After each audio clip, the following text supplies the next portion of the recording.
Okay. Yatna say. Yadi agudi on some aneba. I have pure 95.7. Yatna say agudi on some the ofie ni amano ni nyina de ba abedwafo no.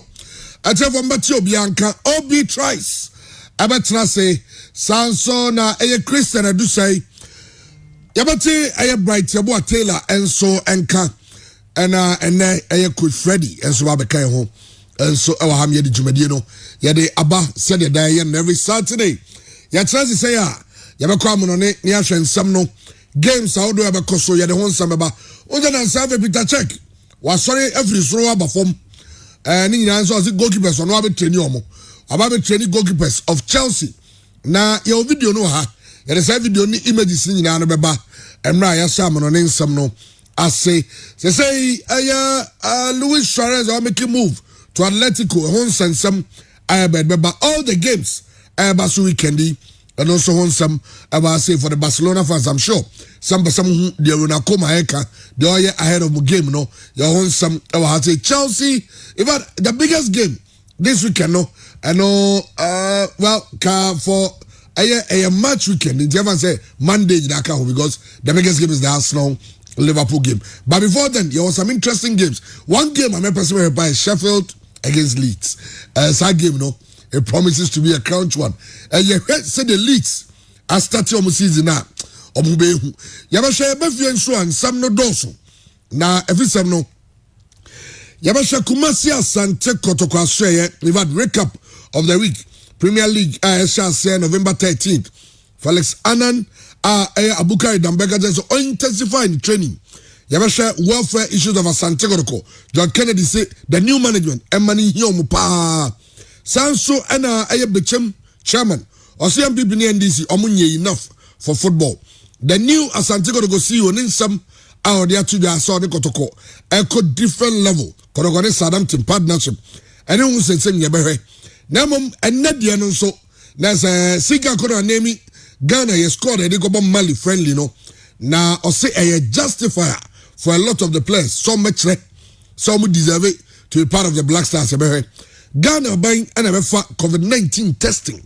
I want to say for a local players. No, I want some. I was say the Bakato Kraku.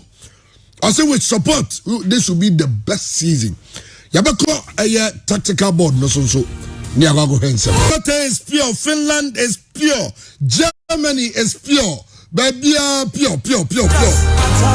Goldman, Algeria is pure. Hanover, Germany is pure. Grofrom is pure. Italy is pure. Also, we can be pristine in Ghana and Holland are pure. What you like from Holland? Okay, call me a more. Roxanne Marcel Show. Nahiyam is pure. It's more. Yasaba come in here, come is pure. Valencia, Spain is pure. Pa Bracoku. Mamponting is pure. Adolf. Michael Kwakubuache. Italy is pure. Dr. Dani Venture is pure. Hey! Beijing is pure. Scotland is pure. I said Scotland is pure rough. Nana Kwabena Pierce in here. We're watching you live from Bogoso. Bogoso is pure. Edward Kojo. Bahamas of Fenso is pure. Obi tries. Obi never called there. Namadum Chawan can come. Aha, they said the baby is pure. Yeah. Everywhere is pure. Everywhere is pure. Everywhere is pure. Everywhere is pure. But now the food you find. What do you find? Chawan and Nano.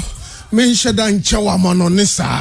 Esanse ko siki akunoni David Duncan squad nom de buy no. Emuede squad ni muede. Emuede basa. Emuede. Every local vonu bi enya chance dey. Oh, say local there. Local mo Bobby and shadan ni ho nti local no. Omu ni criteria different local player. Wo ho nti na ko say hwe ni mu denti na offer local player no okobo ball he na hu ya o dey friend no enu nti na o say o mo enfre local player bia e ma ne fa confusion bia ma but mrantie na ya to nsa from no de Alexander Jikunum ne chairman Emode are you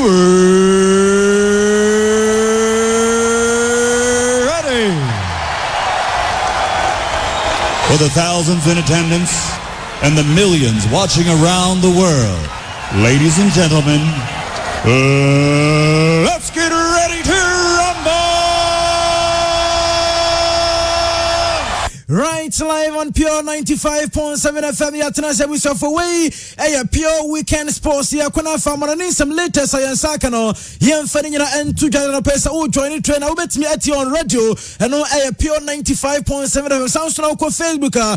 Pure FM kana on Facebook. Oh like you know what me share. Na bibian sweat me kama ya drop your comments. Baby ya woti kano. Chairman can come at us or the roko ni so banafi bebiano. Yet me enswa body sampano pe piano. Yanewa ena emu Vianya some Ketrakwa live on Pure 95.7 FM. Yakuna Fin, some young famo, Enfa into the Uko Europa games. How do a piano air paso? Entiano Payasin, Kuna Yakuna Fin matches no. Yakurasa, the Ahun and Subet Yakwano pay. Essence Uko European leagues na. Nina Air Cosum na mid air COVID-19 games. How do I answer to the young chance here? Enfa Enfree the French early champion. Now Menfa into just a game back when Smetoja. Emma Club of Friends and Lieutenant Fimisha too. Emma Club of Friends and non someone sweat me. And when the games are able to 2, now me call some Yamiadman about 3 p.m.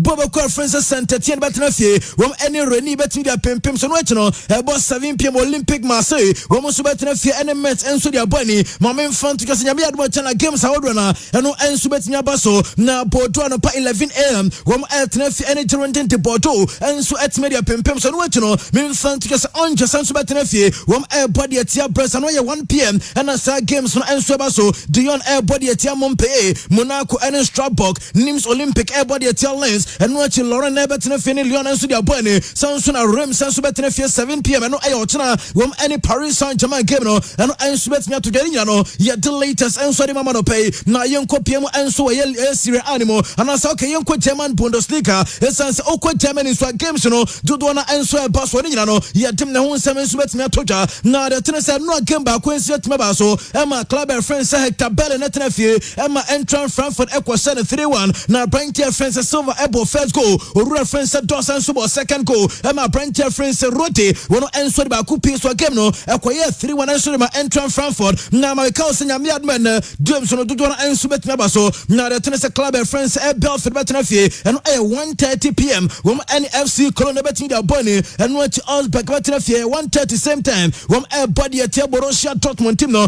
now my main fan to just a Borussia Dortmund game na Barcelona, is the Oga Dortmund squad na, when also strength of the Konya, no Nina your bar, when also the same new team on no, and a Babayam na their fitness course and to them at Dortmund, you be shown a picture now sweat now, and ten over the excitement, and man to see Academy Dortmund team no, from Eddie Kobadia Tia Osberg, now I mean cause Upium Bay Arena, and no air Bally Vakus and Betrafi, one more any RP Lasbeck Everton the Bunny, Borussia Mönchengladbach Trafi, one any Union Berlin, my main cause some men sense Betrafi, one any Stuttgart and Ebom nothing. I had my last game for and I 4:30 p.m. Schalke all for Betrafi, our Vertins Arena, now Schalke air body at Tiafeta Bremen, and I 4:30 na Salke no, and I subet me toja, or China 2 games and air basso after Sia by a Munchin Tino, when Elcobo UEFA Super Cup, when Elco Genomo Bana from a 12 league and so, Namekos and Yamiad Mochana, and I 1:30 p.m. Get club and friends Hoffy and Betrafi, when any club at the team by a Munchin game no, and I subet me toja, and not to Freiburg air body at Footbag, and I 4 p.m. na Samachano, Nina and Subet Yabaswa, yet Emma our Jordan so, now you're free Germany, they are too far, Niam Copium out the battle for the Scudetto, and Italian Calcio Serie A,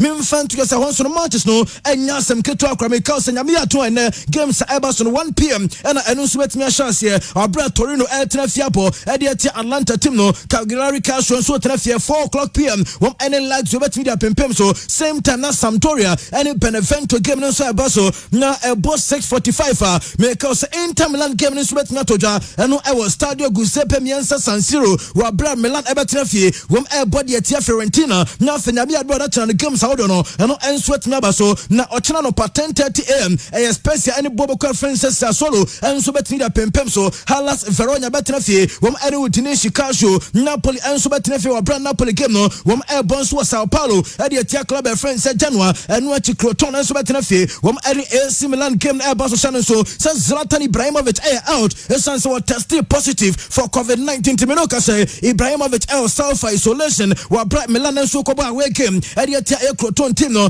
na big one nso nyame admo kyena 6:45 p.m. na the tennis club friends Roma ɛwɔ Stadio Olimpico wɔn ɛne Juventus game nso betumi aba so nto kyena yɛbɛwɛ sɛ deɛ saa game no na nso bɛsi akɔ yɛde ɛho nsɛm pi ɛnso de aba meka sɛ okɔ La Liga anima ɛho nso matches ɛkɔ so na the tennis and the games ɛba so na dɔso memfa ɛntotwa sɛ anɔpa 11 a.m. Deportivo Alaves ɛbɛtena fie wɔn ɛne Hatafe betumi de abɔ ani ɛno ati Valencia wopɛpiem ɛnso Estadio Mestalla ade Valencia nso tena fie ɛne Huesca de abɔ ani ɛno ati Elche nso bɛtena fie wɔn ɛne Real Sociedad ɛnso betumi de apempem so abra ɛbɔ 7 p.m.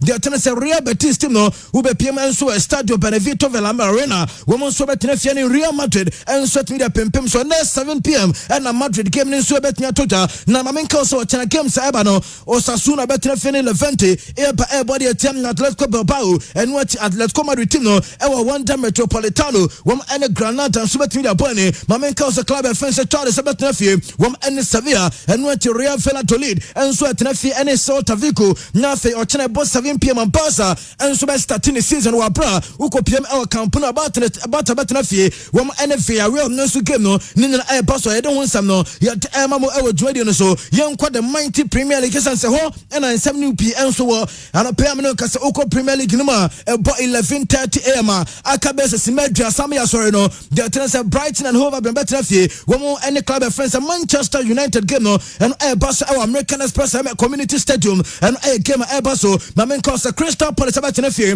ɛwɔ Selhurst Park wɔn ɛne Everton game no nso bɛtumi aba so ɛno ɛti West Bromwich Albion ɛbɔ 4:30 a deɛ ɛtena sɛ WBA ɛnso bɛtena fie ɛwɔ the Hawthorns wɔn ɛbɔ deɛ ɛtia the Blues ɛyɛ Chelsea nti ɛno ɛyɛ game ɛba so ɛno ɛti ɛbɔ 7 p.m. yɛbɛnya club friends Burnley ɛwɔ Turf Moor wɔn ɛne Southampton nso bɛtumi de apempem so na nyame yɛ adom ɔda kyena game saa ka no ɛno ɛnso atumi atoa so ɛyɛ Sheffield United wɔn ɛne Leeds United ɛbɔ ɛno ɛti Tottenham Hotspur ɔkyena ɛbɔ 1:00 a.m. wɔn ɛne Newcastle game no nso ba so mamenka sɛ Manchester City ɛnso bɛtena Etihad Manchester ɛbɔ deɛ ɛtia Leicester City wɔ abra yɛhwɛ nim sɛ referee Michael Oliver wɔn ɛbɛkɔ akɔgya mfifi kama na saa game no nso atumi atotwa West Ham United ɛbɔ 6:00 p.m. ɛno ɛyɛ nyame adom Asante wɔn ɛne Wolves game no nso atumi aba so na afei Monday games no mamenka sɛ Fulham ɛbɔ 4:45 ɛno ɛyɛ Monday anacho wɔn ɛne Aston Villa game no ɛnso bɛtumi aba so of course the big one ɛba so weekend we no UPM ɛwɔ the Premier League ɛno ɛyɛ the defending champions Liverpool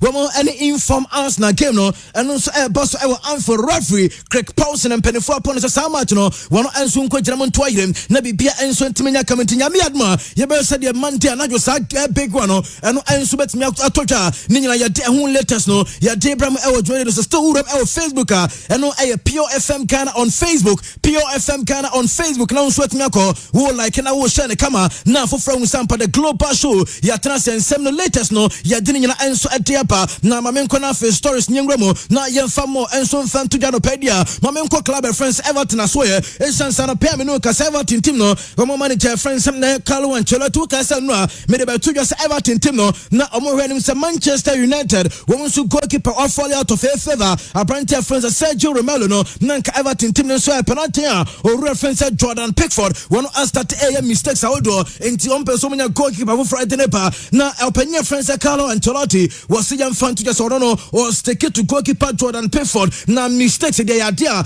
but goalkeeper be at me a mistake into Jordan Pickford a mistake and just so for different goalkeeper so the rubber and young fan to get a brand friends Romelu and now this OPMO our club friends Everton and no I small manager friends the Super Calito one answer to get this answer no yet and no so be kaya no maybe catch was Arsenal supporters no one more else no the Mikel Arteta say brand Edin Ketian how many more minutes one fan start Arsenal matches no NKA Nyamiadma Monday against Liverpool Arsenal line up no over anymore no na brand friends Edin Ketian na the tense Mikel Arteta so dia tuja was on brand friends Edin Ketian or quality CP or abilities or deserve so started and so them Arsenal to one crowd we want to say enchakra uramo and with the three lions of England a brand friends Edin Ketian one super chance eromo na aba ko sia kan so the national team no wo ko under 21 England side ono na captain was enchekro expect star branch no wo be wuram at England no so first team no na bibia so atma ya kama eno ayo panya friends Mikel Arteta and the San Semen so dia tuta na mamenka so okọ France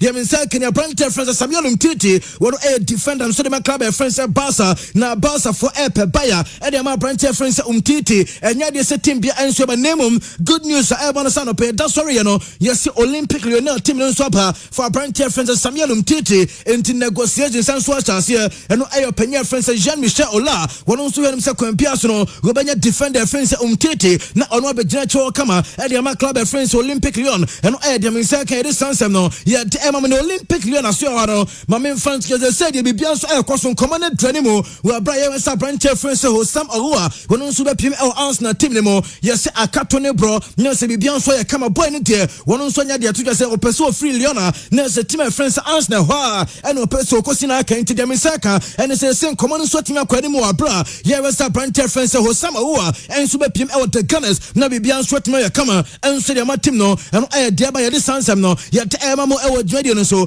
me come Manchester United aso pay and a Manchester game na aye paso na Oligana social kasa Oligana social see nay ononom nyese bia na djuma and so omema player bia ninje into se komase oye starting 11 na oye player no bench o ana se bia onemi squad no one for one kan wanye na djuma ne se wo player no wo be mo ye happy dey yan se player no wo ko training grounds wo so betia impression e kama na wo performance be coaches and so no ne selections oye no nye din and wo dey the selections one of the performance our training and what dey the selections and to Manchester United we player na wo expect say bia manager no one and wani aje se bia wado baba matches manager na se yam fan to just on nya na dwuma ne so be ma players enso ya happy eno ensma all enso dia toja ye the latest na enso eltiaba na me ba to ye ko Facebook apprentice friends David Alaba you actually Jerry for David Alaba picture na for to Facebook na obia ehu David Alaba oboni suit kama eno suit okay na no wo ma ekobo super cup no nya se we ya eno mo so tina boni kama nti so we school so eno apprentice friends David Alaba ena ono so boni suit kama why we shine tie kama in no ya white and our body nose mask no so kama otie ko na dem inside kan se kwa otie ni no club friends ba mun team no onim say branch friends David Alaba wo pre contract extension so the amano na dem inside kan se ba mun team no wo fa branch friends David Alaba ni wedis no wo de 290,000 pounds a week at the branch friends David Alaba na what we extended by 4 more years so the team no yes ya branch in the camp ni agent your friends Pinis Harvey and in Peninfono, one was it Bisikaniswa, one pay 400,000 pounds a week, and after contract on open 5 years, say Bayern for any radio, Brampton idea, Nanita, will bonus a contract in this one, not also with different team, and I report I'm in Saka, yet Emma Edward Median so, now my main fan to Jamu Pianti Sunday, Wuko Club and friends Manchester United Biema, answer number story, Ekat was a manager friends only, Muamokas uncle to defenders no, was on our defenders papa, and so when the team nemo, Victor Nelson Lentel Afeho, or Brent friends Harry Maguire, Eric Ebetrambe, Munina Eho, na Yenfa and Tutamu Piantis on no, we're happy with any difference no, and a former Chelsea midfielder, opinion friends Crick Air Pounding Swababon team, na opinion CM fan to say no Manchester United here defender Bias home market, Aquacoto defender, or Junior say Adia was a Manchester United and it's our branch, your friends Victor Nelson Lentel of no, one fan in Tenanche, na on start your branch friends Eric Bay. Essence Cote d'Ivoire ni na tresampa so ono enya opportunity as start matches na adwuma no we be twa neat and so the club and friends United into already support only we mon to defender be name or defender the friends Eric Bay one fan strategy apprentice friends Victor Nelson Lentel of our team nemo and no ensma panyin so dia toja ye de sansam na enso adiaba Rio Ferdinand enso ye control bia so no say ne football echo so mo bia ni enso time je ne ho a ye fan asem from club and friends Leeds United essence sa team no era tete no na adwuma oboy e wo Leeds United no wo se yanka mo bia nti so no sa ope ba bia no otimi enjoy the football pa enya Manchester United do running some Manchester e ho na Brent friends Rio Ferdinand otimi enjoy the football wo se enya Manchester club friends Leeds United e no smart player no so dia tuta ye de sansam no so dia pa now me come Manchester City na the transfer Man City game no so betimi aba so na manager friends Pep Guardiola CM fan tuta say game all body at Leicester City no who some sense over Manchester City or say or just 13 first team players into the first team no or just 13 players and what they call face Leicester City into that game yen rani mun kwatano wama sound so aye more so say enano Carabao Cup no against a club and some and against a bomb of no what enkwatano is here was yen rani mo say game against Leicester City enkwatano ebe sound so ya juma eno aye some manager no so dia tuja yede sound some enso dia ba na mamenko boxing kakra na memfa juma kakra fan tuja and pe oko boxing na jamin say can you Conor McGregor onsa on UFC champion wa retime na the tennis no pay yes brand nya confirm media man say no free retirement na me aduma next year or bar ring no na enye UFC and alcohol or bar boxing one year brand friends say Manny Pacquiao no sa about no nyansem keto akra was on Manny Pacquiao about no next year yen we nim say sa about no so betime ba so eno aye dia to the sansem no yet emamo e wo twuma die no so no pay ni nyina e latest okwa the world of air boxing eno so e to the sansem no yet emamo e wo ye show no so na ma menko ram back to football na me into the man say ne okwa club e friends Arsenal former player and team Thomas Rosiski na me patro Jarifa Rosiski video ne to Facebook live na Arsenal supporters no Mr. Bright can come to Sanso and a Dr. Kofi Asafo and I think that the Arsenal supporters are more across the globe no will be anko esa video we be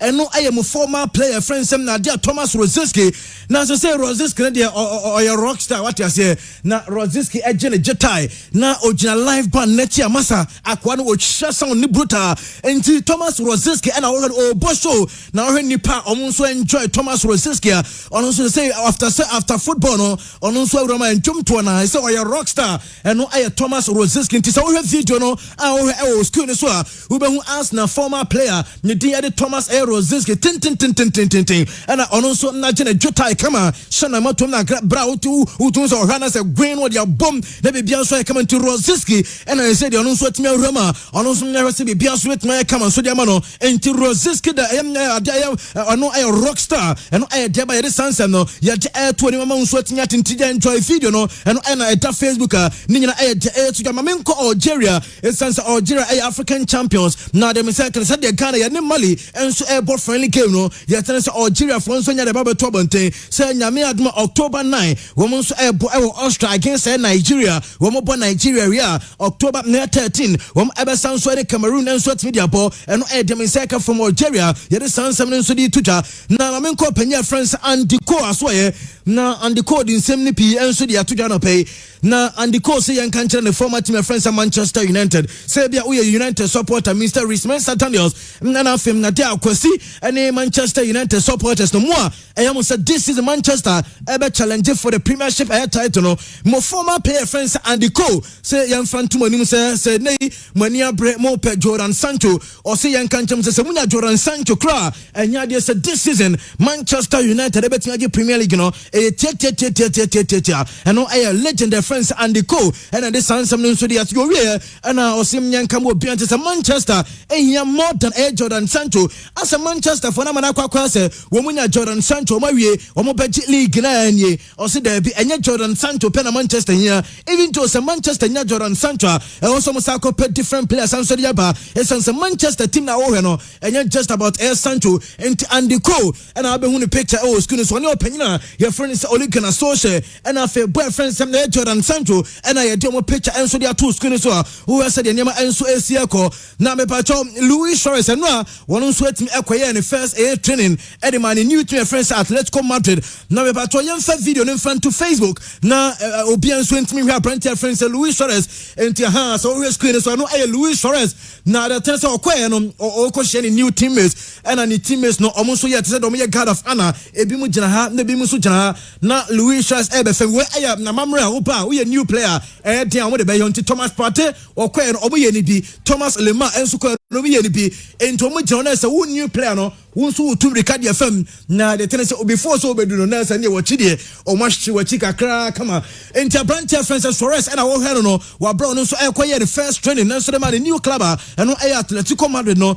and I be say ni teammates no omo so etinya salai na say Suarez FM na omo bo akwa na chisa ntu he Suarez and no any video omo so enjoy e wo school so nyina no yet ema mo e wo Jordan so ma me nto so na me fan to just branch friends Suarez or say ene gentle decide say okobo Eddie Atletico Madrid and Kuma when the manager friend said Diego Simeone Ediano or Simone a great motivator na motivating or saying some opinion catcher and no said be a and also Timiko Sinakai and no aya branch friends Luis Suarez and what this son some together now and I'll copy him each la Perugia who got your Adam saying himself who could do the nye or say there be massa opinion friends Simone no so only a quality din koma massa one kasa uni be bia obeko and no I smash Suarez and so they to the answer no yet Emma Median so about top the tennis Barca team no Barca near branch friends Sergino Dust. Demonsa can by Monday or Tuesday. Now, Brent Francis said Gino does Juno and then so you completed. Now, be beyond sweating. Come on, say boy in it. One said the another catch us our chronic teammates or chain green light and so the free Barca. Now, on so fly from Ayas, no be PM and so Barcelona. Now, be beyond sweating. Come on, and no Demonsa Jerry Bato for open your friends at Thiago Silva and after Frank Lampard picture to Facebook. Now, Chelsea supporters, then somewhere one more a new defender, new coach. Now, the tennis open your friends at Diego Silva on Onyakwa das how then time Nancy or your captain and so my Brazil now Frank Lampard and so your captain and so my England now and mine we say na dem penny phone we say ba ku coach and na ba ku so defender na Brent friends Diego Silva dia tuja or si Chelsea supporters no chairman Jim Johnson na Papa the General and na Chelsea supporters no na ya be munyina momfa na send from opinion friends Frank Lampard essence ono Diego Silva or so a player the Chelsea because of some mind with Frank Lampard and no I so Brent the dim so the Diego Silva one so dia tuja the sense no yet Emma Median so Anthony Joshua to me go back to air boxing. The tennis opinion friends Eddie Han one a promoter Australian for into the Saudi Anthony Joshua Nania Bracer or Pesa Branch friends Tyson Fury or we are Branch and Yasem Ketua Australian Anthony Joshua episode or demolize your Branch friends Tyson Fury it's an South Boston as I said Joshua and Nia Brea one also a training gidigidino Rasa or Tyson Fury the other man ring in Yasem Ketua now him say woko a Fury a family anymore Mama fan to them from our Ejare Fato so no a Fury air family no a branch friends Tyson Fury na nko fond o tumi say abusia fond dey box na ye wo omo so mabebo esan say enano pa omo enia na se nipa ba ko no so to so mako enkono ono nso ade obeye professional boxer nti sa wo school so nipa wo mu nyina no wo apprentice friends Tyson Fury ode ni suit ne de nse colors pi brade otumi zampo no dress no ka ya na wo form pa ni colors ni bebrebe enti wo nipa wo omu nyina ye boxers no omu nyina no efre abusia ba akum na de tene say ye wo Tyson Fury ono ten no gyina no ye wo apprentice ba ko friends Tommy Fury wono ayem na de Tyson Fury nia sanso ne ye apprentice ba ko friends na so wura ye friends John Fury ono Tyson Fury papa ento no ye boxer sanso eno panyi ba ko friends Huggy Fury wono oye cousin sanso na Nathan Goman wono so no ye cousin panyi ba ko friends Hosea Barton wono so Tyson Fury ono so ne cousin and afi Andy Lee wono so ne cousin Peter Fury and uncle womo nyina boxer sano pay abranche friends Roman Fury to na ohwe no woni nua ye friends Tyson Fury ano pay wono so ne team ba be the 9th Fury family why professional boxer ntemo de okwa abusuan ma boxing na na omo nso kunti so wo school nso boxer senkwa say abusuan wudim na akotom na omo onua baby na oni baby girl ko line na yes masa ubedi nsem na sadio besia bro no eno anya nsem ketu akra no dem nseka ye so ye kozi na so ne kobusa no panyi why opponent friends Barca he said ye otumu se Barca team ejadem nyama enkoye say players dodo na akọ Rakitic eko Abrante friends Arturo eko Abrante Jerry Nelson Semedo ko enano Luis Suarez enso ko kaketua bi na nka Leo Messi enso eko eho ena Zidane say ha ye kan ye see kaketua bi Abrante friends Messi anko na Messi anko ne de Chelsea still Barca e formidable side wo mo so be challenge for am na dia titles entinya de say Barca team no when Zidane say be ka say bia Barca wo mo so side no depleted and no smash Zidane enso dia tuja ye de sansem na enso atiaba na de tell say Messi and the messenger what they come Abrante friends Luis Suarez no tie somewhere former Egyptian player, former Tottenham Hotspur player, to say no a TV presenter, or Penya friends Ahmed Hossam Mido, okay Mido, na Mido say or catch manager friends Ronald Koeman say intend them to take action against Leo Messi and some Messi okay say player bia and come between player na so intintentem so was a manager a friend is a Ronald Koeman etwe Messi aso ensema Messi ere ba bonti ni kwase captain or the sansem no enso timi ba bonti o good team dani ase enti also mutimi twe Messi aso na minim say openye friend say Ronald Koeman ono be try say o twe Messi aso a ye be say dey sade no eno enso be sia kwakwa enti no ensema openye friends Ahmed Hossam Mito wono enso dey together sansem no ye tie ba revert to there or say Barca team no omahu apamo branch friends Torres ententem so finding replacement and for Emma Suarez now for Penino on Jais and me the Messi air cover force 9 me the Ansu Fati cover force 9 or the Antoine Griezmann bever force 9 or see there be Suarez akwa one pet number 9 and on my refer to answer the to your answer no ya didn't answer the match for I would do so me fan to just Nelson Semedo unum say the entire Barca for no Barca for smart essence ya sin Nelson Semedo so nko sa tena Nanka Barca betua 5 million euros ade ama the former team eno aye Benfica essence omoba no yese Benfica for no ade shem sa branch reference Nelson Semedo obo 50 matches bia Barca for betua aye 5 million euros na the first 50 matches so boy ma Barca for ko che na fe yese ni games no about 1970 waka 3 matches about 3 matches set to us and Barca e ko tua another 5 million euros ade ama Benfica yese no na Barca for ye intentempa ena omuso make sure say da bi nya de say omuso be kwakotua kano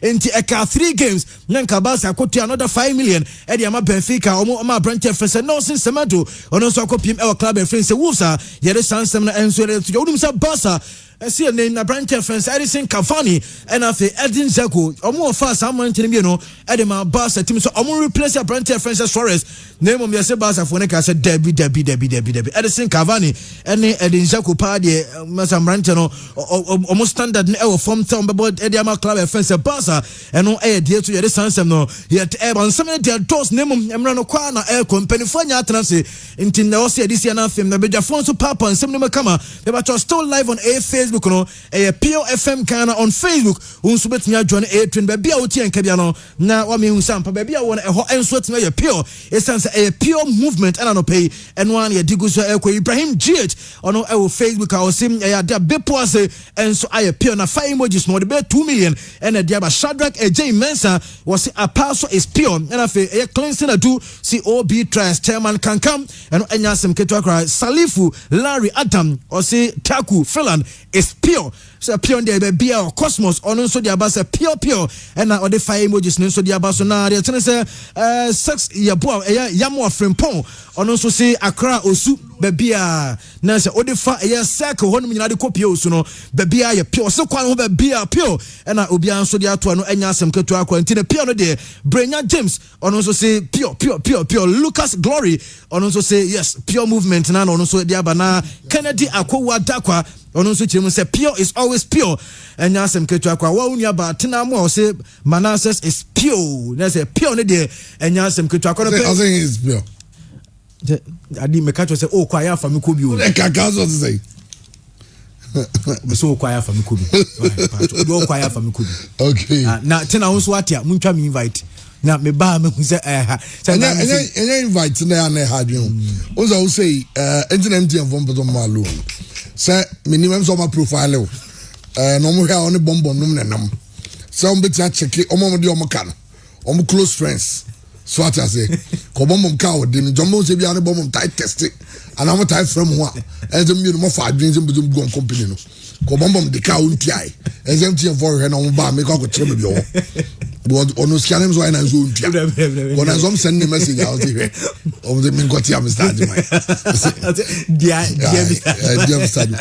okay so say with the check now as a director of football they say we bad down say goalkeepers no said they had any kon dey chairman also no it was serious indictment on the goalkeepers coach na goalkeepers coach no obi catch us that Chelsea party no mo expect your friends say akwan friends open ya no so obesan pa ai onto no so na nyade me no obi mra na also Peter check order so also Peter order so a goalkeeper also ono hockey team bi ya okoda de mom nto no goalkeeper dey da so na so nti o say dey na mesi kwa dey akepa e chiri pa dia also no so easy from now or ni shoot ni go nye shoot some because baby ade na ekọ Hilario Hilario the Hilario na goalkeeper former Portuguese goalkeeper Hilario on Chelsea goalkeeper coach but the Chelsea Christian Peter check about form also ba go unse baby adu no emu ayedin so Jeja ma Hilario ahadin it's your no training the two goalkeepers of Chelsea Edward Mendy friend say Arizabalega and Caballero Facebook live Peter check no our body shares any shares nation and I also the shares also spectacles we have and on Mendy or trauma sometimes they also jina kra go who say one jima they say Chelsea have a goalkeeper's problem and a goalkeeping problem these are the images the Kepa nie Emra Kepa oyen ho djuma no say the way say die video be say so match Hilary no try we go give coach now to any we in your jaw janja I also tell say you know e tu Edward Mendy no or live on Facebook ako Facebook o say Mendy ye dey come to draws ya video no we images no e ya video na nkasa no be check ni omo ho no oh na Chelsea for no say video ni video ni only goalkeepers no ora so share ni che no Peter check on na you know on say that so share no na helmet no and on your moye no it's your young goalkeepers no so ba ko no Hilary no goalkeepers coach dey gina no we Chelsea adwuma o ye no wasak what I say because say o ye adwuma na ko obi ba so ba be ye adwuma ni bi abo a enti we Chelsea goalkeepers no and audio mo coach so about Ghana na we coach say e ma technical director on say Ghanaian class ne dey we coach ne the technical director e ba so say the technical director how's our from the technical director and drop bia even on the be me afa coach no on if be me afa coach no eti enie with the check ne Hilario num nyina and o mo ye drills I'm making sure say bibi abiti atuto yi say Thomas Rosiski so a rock star so minimum so to kwa mi Eugene Rosiski sao ma Jerry Samuel Rosiski a rock star say say o kra jeta o boso so Thomas Rosiski say players live after football no na omo ebi omo other talents bia hidden anasa ni wana ati on the show no in a bush gidi kra jeta on the kra ne jeta ho no Rosiski Thomas Rosiski what do you we are rock star is bonyo this why no bonyo mass na team no this is mo kra for okay say me wan ka as on mass na dia wo so no mass na dia bibi ya na bibi ya na Thomas Rosiski e fa na de be kai no enya ya bon dia we na so me bonyo mass na for say bonyo mass na say no bonyo mama ne format na say we nya boni e fa say bia kotoko na ring back say bonyo no bonyo mama kotoko ani boni ne say that kofi koji ko ina ko bonyo mama has ye anti Rosiski bonyo the Gunners yate on Liverpool Christian chamo very mu kakra mo no ne na member obi so na me aduma say wi a unse ne so ye meminda ya bo black just say ye ginemu a anti e ba ko mampon unse casting na mpofo gi ankasa na obo nwom ne afina ne maame agosi mpofo gi o kon be wanyan baby ko afina ne maame ko 102 years e jenya casting o aduma fe ne nana ya da fo ye ba ko ginemu na unse Barca start a season no nyam this weekend. Now they are still pressing issues. I think Barcelona and Ronald Koeman must begin to address. The first most important chamu as on address is say Messi is still unhappy. Onim say Messi can't say obetina no. Nanka many will have think about this time there. Ebian kan komana atena ma Messi I quite happy kakra. Baenra Tamu Suarez announced the departure no. And someone Messi betray was a statement na say no. HS Barcelona have kept a very, very unhappy player. So going into the season, where much will depend on Messi, said season bia Messi flopia, Messi and Timmy Hunsua, Barca in general, and so Timmy floppy. And to go into the season, I'm very much sure that this season, Messi attitude and in the Dibina there, it will very much under the spotlight. Among for Messi attitude ye pa. Now, as early as possible, I think sir issue no will need to be fixed. Barcelona and Ronald Koeman will need to convince Messi why he stayed and why he should stay and play for Team FN Barcelona. Because honestly speaking, you cannot keep an unhappy player.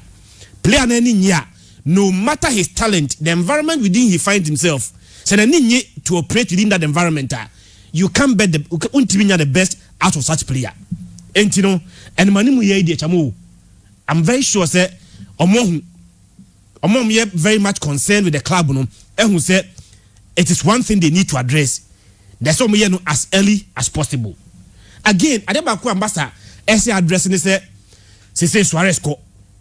Suarez e ko no why na ebo anasa one lead attack no why the ball up front Edema Barcelona chamo last season in the league Barca top scorers in the league Leo Messi share 25 goals the next top scorer in the league Suarez enomikai say even Suarez was say 16 goals Messi said 25 goals you know Suarez is 16 goals Suarez 16 goals me very much sure say Senka Suarez ankle injury 147 days in the treatment room bia Enka Suarez share more than 25 goals at Messi share no today Messi now you unhappy no Barcelona's top scorer last season 25 goals the next top scorer for Barcelona Suarez also call Antoine Griezmann last season in the league 9 goals and Arturo Vidal 8 goals these were Barca's top scorers last season in the league emu ko akamienu I'm very much sure say Osha dress rehearsal Ronald Koeman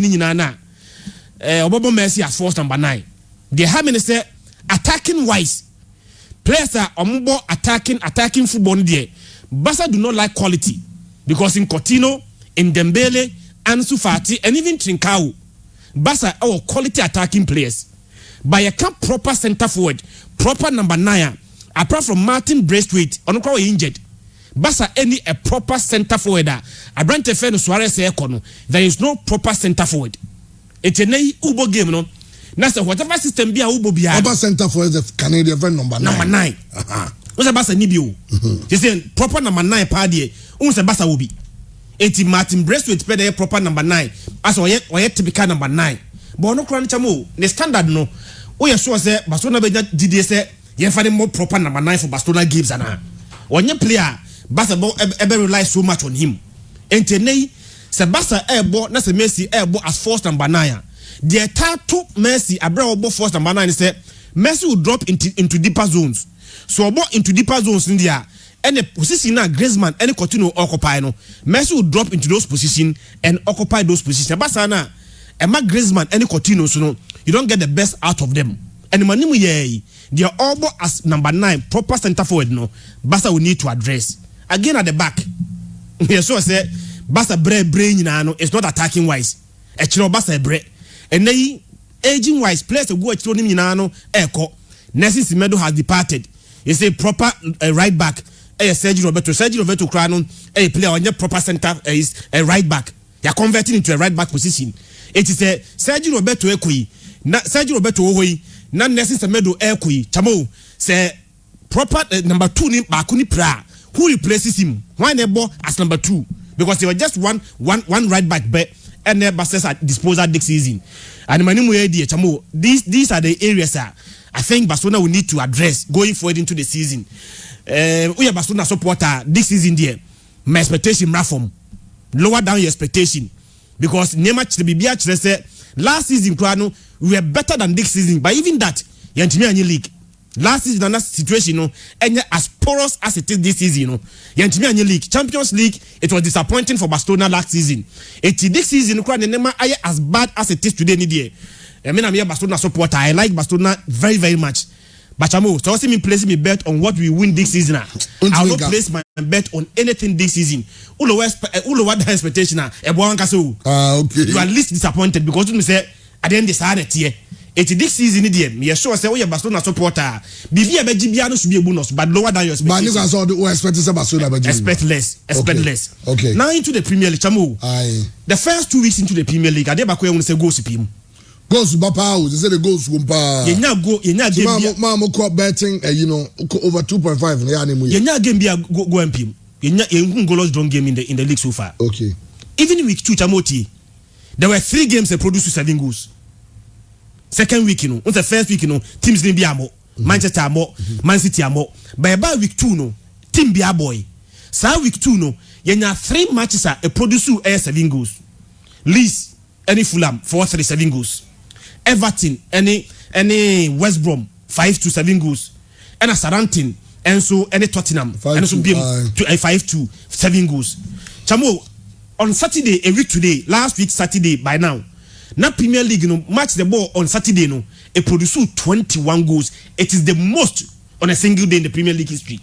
Say about game one day, whether Friday, Saturday or Sunday, not just one day, na 21 goals in a single day. So last week Saturday, games near boy produced 21 goals, and it is the most in the Premier League history on a single day. Say about 21 goals. Chamo Sunday never talks no, and 43 goals. Say 43 goals no munya week 2 no. Chamo a Premier League record. Okay. For the last time ABC was way back in 1996. I bought week back. You 43 goals. But this week, last week, from Saturday to Sunday, 2 days, a producer 43 goals. A Premier League equaling record. Almost 80 SAT. But the back when say goes in the PNAPM. Tis all call coffee Kesima Betia. Now Betty goalless drone game who says teams, FRC goes more in the Premier League so far next season. And then Brighton against Manchester United. Chamo, on said Brighton in a very excellent results last week against Newcastle. I'm saying Newcastle by 3-0. Now, on first game, Brighton first game was against Chelsea. I'm lose by 3-1. Even at Chelsea on lose by 3-1. Brighton were creating chances. They were creating chances. And I'm lose game by 3-1. On Monday's game, and I'm going Newcastle by 3-0. Into Brighton about 2 games and lose 1 and a 1 win. Manchester United is under serious pressure. The last time I was telling you, since Alex Ferguson every time for Manchester United anytime be United about top 4 the following season they go outside the top 4. Top 4 yeah, even the last time we did second about Champions League the following season now United have play 6. So this season United last season about top 4. But about top 4 now your first game into the season at home against Crystal Palace. Now Crystal Palace be show by 3-1. I think it's a press by Manchester United home. Chamo over against Brighton at home. Brighton both here they don't fare very well. Brighton at home this season and last season in fact the last 5 games at Brighton about Brighton winning I pick just 1 point. Except 15 possible points at home after 1 point to pay. In those 5 games or lose 4 and we draw 1. So 4 games to Chamo lose it won't be more or consider less than 3 goals. It is a United here game be to react. Or here game be a bet me I'm the supporters I a bit hopeful for this season there. Brighton Brighton able for Brighton fare very well at home there. United you need to take advantage of this opportunity and get their season started. And yes I say team could drop your points want me win here. Chamo now for the first time since they started Premier League 1992-93 United airball the first 2 games lose 2 games in and tensi say United in fact maybe a first game no bet me lose first game but second game now United lose it does not happen quite often in Manchester United Premier League history. Okay, it is a United called Brighton. That's a Brighton sasha there. Not just for the first time since 92 United lose the first 2 games of the season. I think say against Brighton or Brighton fear Brighton fare very well at home there. United here game busy to react, and I think they will react. You think they react? No more winning by 2-0. I should not be surprised. Okay. Crystal Palace in Everton. That is going to be an interesting one because they were Everton set up next year. Yeah. I mean, with the likes of MS, of course, Richarlison now, but they have a very good coach. And once they start the entire midfield of the team. Excellent. 2 teams in here we know the first 2 games. Crystal Palace winning the first 2 games. In fact, they're significant by Manchester United. So for a team call Old Trafford, Manchester United by 3-1 last season was 2-1, and at this season by 3-1. So for a team call away, United by 3-1 there. Only a bar. We say you are playing against a quality side. I'm sure say Obi Oshe Crystal Palace Bia will give you say when the Hawks in team be a bar, you not get spaces. They no credit. Everton winning the first 2 games, but first 2 games no boy no. Or say Tottenham and or say West Brom. So 2 games no winning spaces are omunya in those 2 games against Crystal Palace. They are not going to have those spaces. A very very tight game for Everton. But me know you again. Everton 4 players on changing the face of Everton all of a sudden. James Rodriguez will be the quality. Richarlison is a quality top-notch striker. But Dominic Calvert-Lewin Chamu, on him say in 2 games Everton abono about 4 goals. At the start of the season, 2 games. If omo ye adwuma wo finfi onum. By any one obi ye adwuma finfi onyina any one one sha. It come back to nothing. And in 54 ni ye adwuma no. Calvert-Lewin enso kire say munya adwuma no mame a I have the quality to finish adwuma ni nyina. To the 2 games I ever about this season no Chamu wabo 4 goals and that speak volume of the quality Abrante also Ede Eba. A very very interesting game, but I'm very sure say Crystal Palace say Chamu only Crystal Palace bo game one. Ade ba ko say that's why Manchester United should be very disappointed. Crystal Palace in time she go on time she more than 2 goals. In fact, me share the last 5 games are mo fear mo winning. Crystal Palace fear mo winning no. The last 5 games are mo winning of fear. Chamu ni nyina mo winning by 1-0. 1-0, 1-0, 1-0, 1-0. In fact, last season, almost United by 3 goals to 1. Now, Crystal Palace after 40 games, Tamo, no one team share more than 2 goals. More than 2 goals, almost share more than 2 goals. It's a United, that's a team, your team share more than 2 goals. Eba, no share by 3 goals to 1. You should be disappointed. Today, game now, air course of Crystal Palace fear no. Crystal Palace do not score as many as possible. Maximum 2 goals. But I'm very sure that the quality of Everton from this season here, Chamu, give me the fire. I should not be surprised. But Leeds United, you need to fix their problem. Somebody can catch you. I'm a defensive Uber League now in 2 games. What's a 7? Who consider 7 now? Oh, shed there. But defensively, you need to solve your problems. Me who say team Biaba League no more. Now the first 2 games, what you say 7 goals. That is quite impressive. But you score 7 goals, near sure 7 now.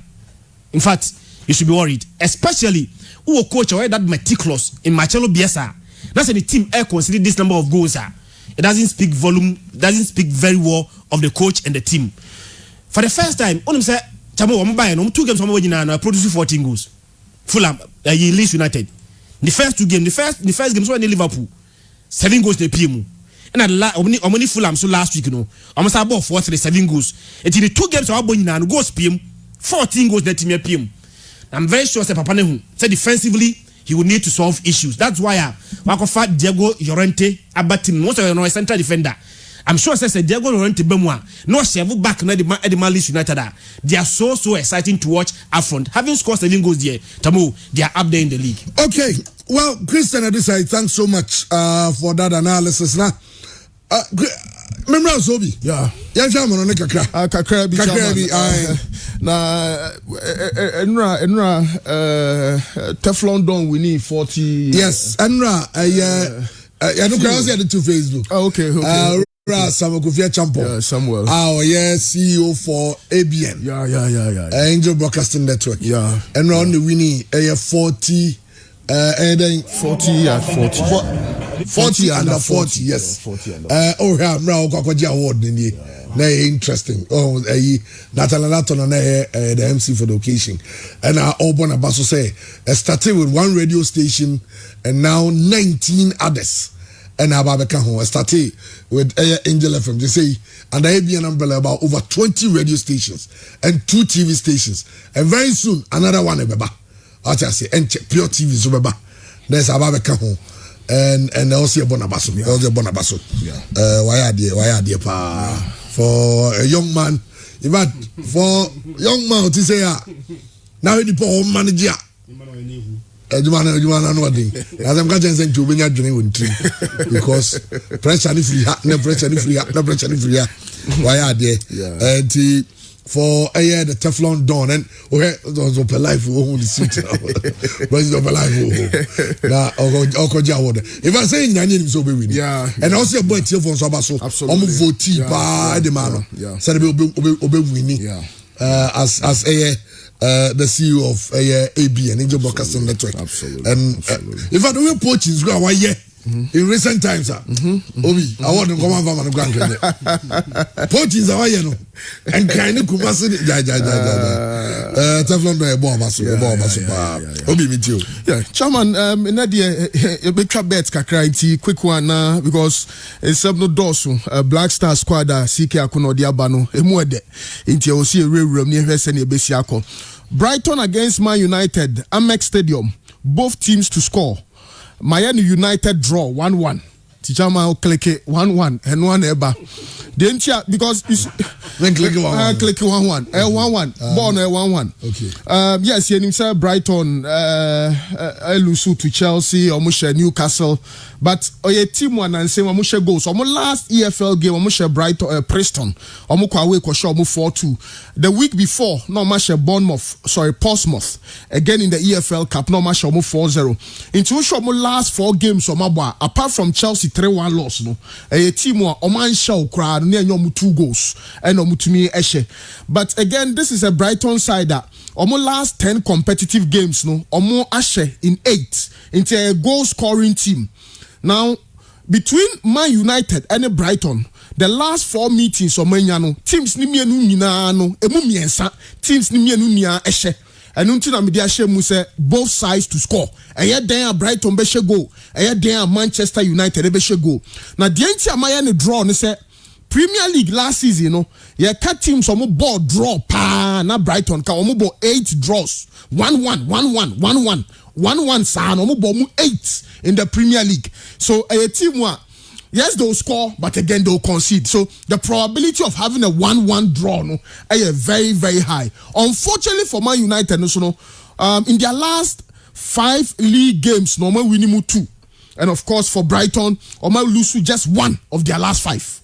So yes, minim say Tarek Lamtebe available because last game boy, against Newcastle, coach near Unifrim, and of course, central midfielder Bissouma, also a red card into a 3-game suspension. So that would be a major loss. But in that game against Newcastle, the Adam Lallana, that's what I'm expecting. Say the former Liverpool Southampton player, make a difference. But my prediction for both teams to score at the Amex. And of course, a draw. It will be unfortunate for United. Senyo Musi starting league against Crystal Palace, Lusu 3-1. Yes, the Red Devils will have to react. But I do not see the reaction coming. Maybe they'll pick the draw as a better result than a loss or the Amex. So Brighton 1, Man United 1. Selhurst Park, Crystal Palace Everton. Everton win. May call for correct score of 2-1 for Everton. Dominic Calvin Lewis to score anytime there. Man, quite specific. So, Obesha 20th and Obesha 50th minute. Ball ne kosu na expected. Sir Calvin Lewis, Obesha go hat trick against West Brom, and Osha the only goal against Spurs. He's simply on fire. The good news is that Mrantia no feeding ye into a no muno nim hono services neba. Richarlison the ball from the right. Even Abrante Fred Benner, then you be more. Hemis Ejina Finfinio as a number 10 supply balls no Abrante Freno Diakori was central midfield box to box Ejumano Alani Cletchero the mid Decrano Mason Holgate alongside Yerimina as a center back pair no e mo denso be wuram into mo dominate wachiro dominate won Finfinio the aka is Calvin Lewin e be call anim na watumi abo goals no so Calvin Lewin to score in a 2-1 win over team your friend Crystal Palace. Palace 2-1 against 3-1 against United. But 3-1 now Palace for almost supporters be break into because I don't need because your project restart starting 24 points are now available for Crystal Palace. Yes, they've got a very great start. Winning 1-0 against Ralph Hasenhuttl, Southampton, and winning against you. Yeah, can say Crystal Palace Tosunum, albeit with 2 of the Premier League. But Everton be rum etumenya results no ewo. Now Everton, winning all four competitive games this season. 1-0 against Spurs, 5-2 against West Brom, 5-0 against it was 5-2, yes, 5-2 against Flintwood Town, and almost Salford City 3-0. Only Everton Babeshia 2 goals the den a Sabeka Emrante no edbeto ama nti 2 goals ne de I was say a Dima Timwa, your friend Everton. Now, Everton and Casaro Crystal Palace show last 5 no on Lusu Bakukra. And on the game no, and we are ding and more penny friend Roy Hodgson. And of course, sir, the last 11 Premier League games at Crystal Palace are born Olusumu 8. And no, I consider more than 2 goals. Olusua, I na concede no sound so dorsal. So 2 crowd they are quite manageable. Almost sabo few crowd there. Na pressure no to me adorson. Yeah, but again in their last 7 home games no or more extra goal in 5. Yes, they'll score, they'll certainly score. Meeting 2-1. It's certainly both sides to score. But bet there. Bet Everton win, both teams to score. Correct score of 2-1. Dominic Calvin-Lewin to score anytime. Now, what to me, Eddie winning bet no.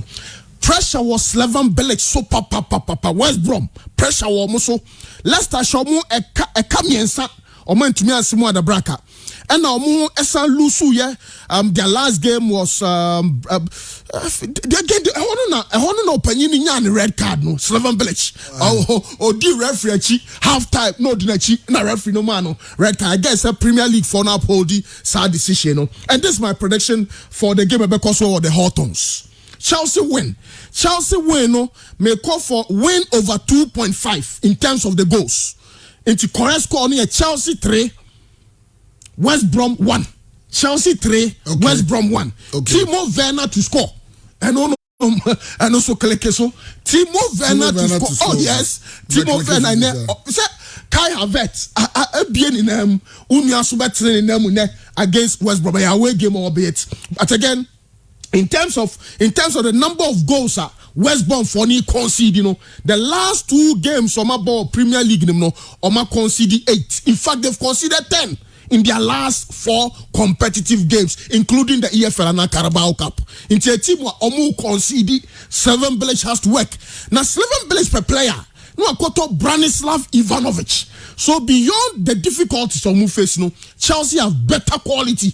Mrante or Chelsea I know say Hakim Ziyech to me more but I'm expecting say Ben Chilwell be Ginem alongside Thiago Silva. That be, and between minim say Claire Edward Mendy COVID-19 test and results about there. But Ankama person ne Willie Caballero bedem because say West Brom Chelsea bets na say na kepas you de dem a yenim de betumi asi. Nti Ankoma Willie Caballero no enam ne yenhwe sania ebetumi akọ na yenhwe sania eno so ebetumi asi. Now Chelsea there Omuko away, in fact, last 8 away games, no. At least they scored 2 goals. Make last season. 5-3 against Liverpool and Sheffield. Shomo Kamiensa. Yenye no film. 3-2 win against Crystal Palace. Almost share 3 goals. Until 5-3 loss to Liverpool, no. Almost share 3 goals. And lose to West Ham. 3-2. Almost share 2 goals. Any Aston Villa, we need 2-1. Almost share 2 goals. Omni Bournemouth, go 2-2. Almost share 2 goals. Leicester City, go 2-2. Almost share 2 goals. Where you now away games. In the last 8 away games at Chelsea bono. So ye losses kakra na baku mienu bi every mois. Chelsea ko away no lusu kra na ni 2 goals there otumi eche. And unti na misusu say enano against a very weak West Brom side no dear Mrante no ebewram no matumi at least 2 goals ne there me kwa me de ba kwa ka ho ama na atumi ayamiensa. The hard dream pa ni say Chelsea last 11 away games no keep clean sheet and until na me de 1 goal ama team your friend West Brom. Okay. So both sides to score in this encounter. That's it. Spurs Newcastle. Now Spurs for no records no sheda against Crystal Palace. I don't want to me the premium ebeto so in the sense that you Spurs and senya omusumu etumi last game no etumi ekoye that significant result etumi anya human song ebo hat-trick ama Branty Fred Hurricane ama quality assist in that encounter. Now against Newcastle there Newcastle for no last 6 games against Spurs winning 4 but no our White Hart Lane there a bad ama Newcastle a bad thing papa ye but I'll go for a Spurs win. I'll make it 2-0. He'll mean song to score. Heal Me Song to score. Now the problem for Spurs, and I'm sure say Jose Mourinho bet me in the last 10 days, about 4 games, call Macedonia. Na Jose Mourinho can say pony etiadono. Into free Macedonia, bear 200 miles. I say Remo England I ne. Omone and a weekendy, Omone Newcastle, Babeshia. He has to freshen up. Unfortunately, Tonga in Dombele. I'm not too sure about his availability. Guys, Bill, the say almost a man of Bosome Bako and San Wotumiaba and Sergio Rigolion.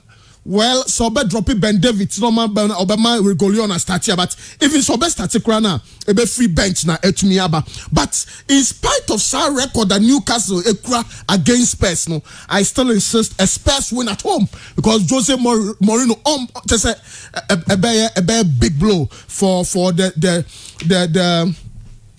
Spurs side. So I'll move to Newcastle. Now Leicester City up against Man City. My prediction here, both teams to score. Correct score. Man City 3, Leicester City 1. The entire mechanic say the last 11 home games at Man City abo Etihad no we winning 10 no a draw back. In fact, almost 3.6 goals per 90 minutes. Inti Man City team no the last 11 home games no one shot krana nyani 3 goals. Inti no dey constant a banker and the whole 3 goals no dey beto. Calvin De Bruyne by assist and also click so Calvin De Bruyne to assist mean to be for goal share him because I'm not too sure the bet, but in terms of assist there I'm ranting no to me to assist no I'm a bibia so to me atodin. Now Leicester and Casano not too bad. Yes, lose to Arsenal in the Carabao Cup, but 3-0 over West Brom, 4-2 over Burnley. Significant wins, but they are bad travelers. 1 win in 9 away games. Now, Ebanisa now red team be more. Also, Bunny Fio no more danger. Now, was some of the results? No, Emma the almighty Manchester City, Man City 3, Leicester City 1. Yanko the Villa Marine, Real Betis versus Real Madrid. Now, Real Madrid and Casano, your problem now goes. So, Kai project restart nearby now. Of the 11 games your boy na to me ya she go abro so aye 2 ya she goals na bro so until say 1-0 10 out of the 11 na 1-0 kwa inti some sa draw no 0-0 draw against Real Sociedad. Yes, na a very tough game. I was pleased with seeing Real Madrid dominating game no mrante no chire sampa the champions of Spain, but any hono, Benzema but goals no ye din kakra. Inti the me both teams to score. Pure FM. Both teams to score. Sa Real Betis team we no last season almost 4 points out of 6. In fact, almost 2-1. Villa Marine wa squad the crew no nya squad ketwa. Sergio Canales, Claudio Bravo, Nabel Fakir, William Carvalho, very solid central midfielder. It's any game one. Real Madrid, form so. In fact, your last 3 meetings against Betis, no, you to me share Betis for no. It's a very, very tough game. Sa Betis team when dientia. In fact, my prediction and Casano ebeba later on. But the NTM say Real Madrid ebeshe Betis subeshe say in their 19 games our ball last season, 15 team be away our the Villa Marine go. In the Real Madrid beshe go. Real Madrid beshe go. But omo ankasa kra no so no 11 out of the 19 games on ball home last season no 11 no omo tumi nya 2 or more goals. Inti team Madrid yebeshe but omo tifie nko dia anye 2 a 3 anye 3 a 4 inti amam yam hyehyeme kakra but ni nyina mu no mamenya ni 2-2 na me ho ntome me mpe pressure bia na me ho ntome Real Madrid 2 Real Betis 2 because they have a lot of quality in there and make you so much of a difference. Last weekend almost Valladolid 2-0 into momentum no osro Real Madrid so they obia himself we are Real Madrid but you start no to me she goes into 2 no kra no asterisks da home. Real Madrid, you bet me 2 goals. Barcelona, Villarreal, another big encounter. Now, Villarreal, no, open your friend Unai Emery. And your manager Unai Emery. Unai Emery there. Yakai Arsenal for now yakai Sevilla. But my prediction here, both teams to score our the Camp Nou. Both teams to score our the Camp Nou. Now Barca we need 2-1. Barca we need 2-1. It says Barcelona Nankasano in 13 games Nankasano lose to Villarreal. Villarreal there omubet me twa for so kakra. But ni nyina mu no omo players akukuda Moy Gomez wo omo Trigueros wo Francis Coquelin, Vicente Iborra, omo Dani Pareo, Carlos Bacca, Paco Alcace, Gerard Moreno, Cecilia on the starting Spain. Into Unai Emery up against Ronald Koeman. I was the Camp Nou. I'm going for a 2, of course. A 2-1 win for Messi. For Messi to score. Messi to score. Oh yes, Messi. And then Messi and Shego match no bedding into Messi to score. Okay. Both teams to score and a correct score of 2-1 for team my friend Barcelona. AS Roma Juventus. Juventus 2, AS Roma 1. Away. Into Roma 1, Juventus 2. Inter Milan against Fiorentina. Inter 2, Fiorentina 0. Inter 2, Fiorentina 0. Lukaku to score. Lukaku to score. Intiano so now dia what take no na chese sikano na me adumo by Monday anopa na bibia so green na ye kwa koji sika. Obi tries. Therefore Obi na dear Roma. Share sports with the OBTA sports. And you're normal so OBTA. But say a band of sports fine Ghana there. Right, I still can come with what's in Jamua where you be okuta boldness in heart and okuta physical strength in powerful truth on young contemporary or your disciple. A different never in typical in sports. So when Tiano na was antimam hapadia na say no what in wako bonya me different be from Pure FM. Listen to Pure Sports. I'm telling to you. All right, I have Pure 95.7. Obi tries ne Christian Edu said you do suko every matches in Munti. For all those people who want to bet and check segment we yane betting companies to be kasa our babe swasne ne say ucha bet no ucha meaning the but Manchester for say oh Obi why do you do that? I'm doing more than Manchester 1-1 day. Anyway, Manchester United ne Brighton over Albion game at Barcelona. The attendance confirmed lineups no and so Abba confirmed lineups Abba saying it's a Brighton over Albion team no Matthew Ryan in post and a back three of Ben White, Lewis Dunk and Adam Webster. Omomiensa and the General Tarek Lamptey even about 3-4-3. It's Obi Tarek Lamptey. Oh, fine. On the right wing, right side of midfield. Who say Sadio Musi attack. In fact, almost set up here 3-4-3. But definitely when they are defending, it becomes more like a 5-back. Yeah. Because the two wingers, Solimatch and Tarek Lamptey, Ebeko join it. Adam Lallana and Steven Alzati. Omo ena ejina mfimfio. Leandro Trossard ena Aaron Connelly ena Neil Maupay. Omo enso na attack no. Now for Manchester United, of course, David De Gea in post. A back four of Luke Shaw on the left, Harry Maguire in the middle, Victor Lindelof, Ekan Ho Vivio, and a Wan-Bissaka at the right back. It's Manchester back four no. Luke Shaw, Wan-Bissaka, Harry Maguire, Victor Lindelof. In fact, only going to social on there or it shows that was on the only problem, only defensive problem. It's and I'm Manchester for the machine said okay, get 1-2 player. Now about 4-2-3-1. Enti after the back four no, omo mujino mani Nemanja Matic and Paul Pogba. Nemanja Matic and Paul Pogba. Omienu and the two as the holding players. In front of Omienu no, on the left Marcus Rashford, in the middle Bruno Fernandes and Mason Greenwood on the right and Anthony Martial lead the attacking team again. I'm sure someone of Donny van de Beek, clearly he's still starting from the bench. Only Scott McTominay, Jesse Lingard, will be done for Jesse Lingard.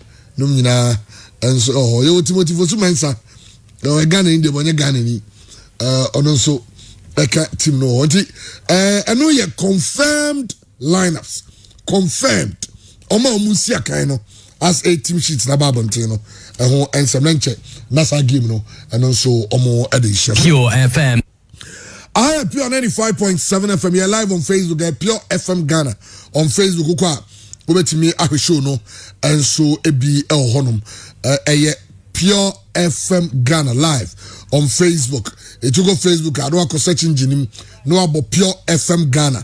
Over to me, I show no, and so I will a Honum. All right, Yamra AFN. Yabafia Nra. The course Coach Siga Kono enemy the squad. They cover the Mali game. Now, me name there, but clearly I'm on for Obi. Call up, no.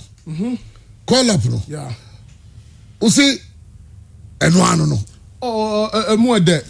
We say we no international friendlies there. Or they check your tactics, kakra. Or they are checking your Mranti or Mobanti. And share Daniel competitive games. But apart from John Enchio, 28 years. Mranti no tutunsa from you know moya fufro no. Ebi 18. Kamal Din Suleimani 18.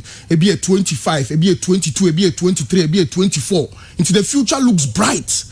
Just a kwenya fufra opanyino they try and of course who check it Mranti ya tunsa from nyina apart from Eugene Ansa our war Israel omu nyina no ye boys omu modemo no obi e bobo papa ye but I'm say be ram na ya hwe squad by squad na squad nim sanya Mranti ni city ye videos kakra de be chere tiefo na ahwefo nyina on Facebook ni ahwe Mranti na nkasa of course your old guards be hodada omu no de oye dey old guards ni be lose some position absolutely ebi ama and saying a squad the squad list no goalkeepers in here Richard Ofori of Maritzburg, Richard Atizigi Sengalen and Razak Abalora or you're unattached.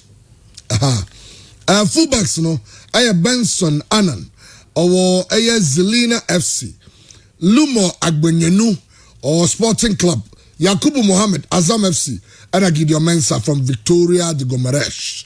And also Ekahun. Centre backs Alexander Jiku from Strasbourg, Joseph Edu, Shelter Vigo, Nicholas Opoku Amien, and Kasim Nuhu of Hoffenheim.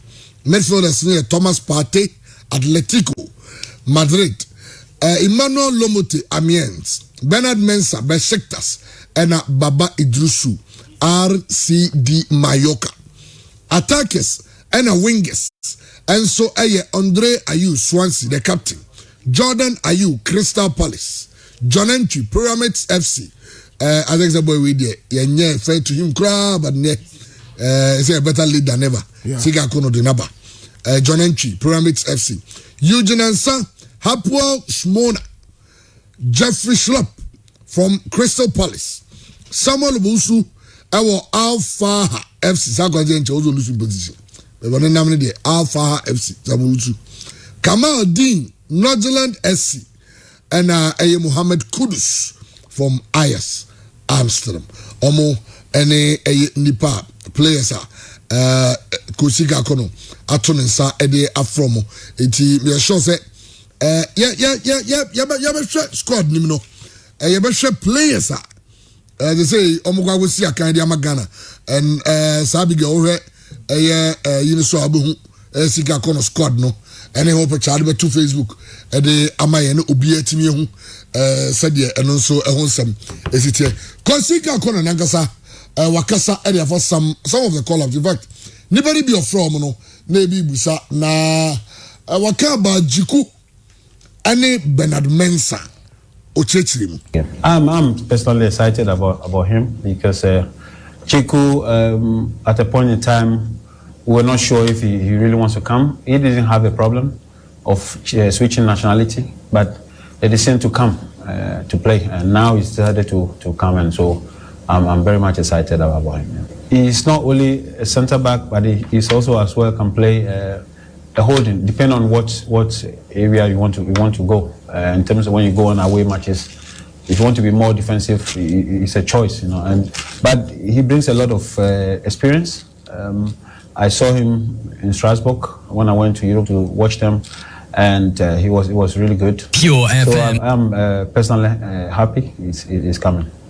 Well, you rightly said it right. After he came to play, I think we didn't see much of him.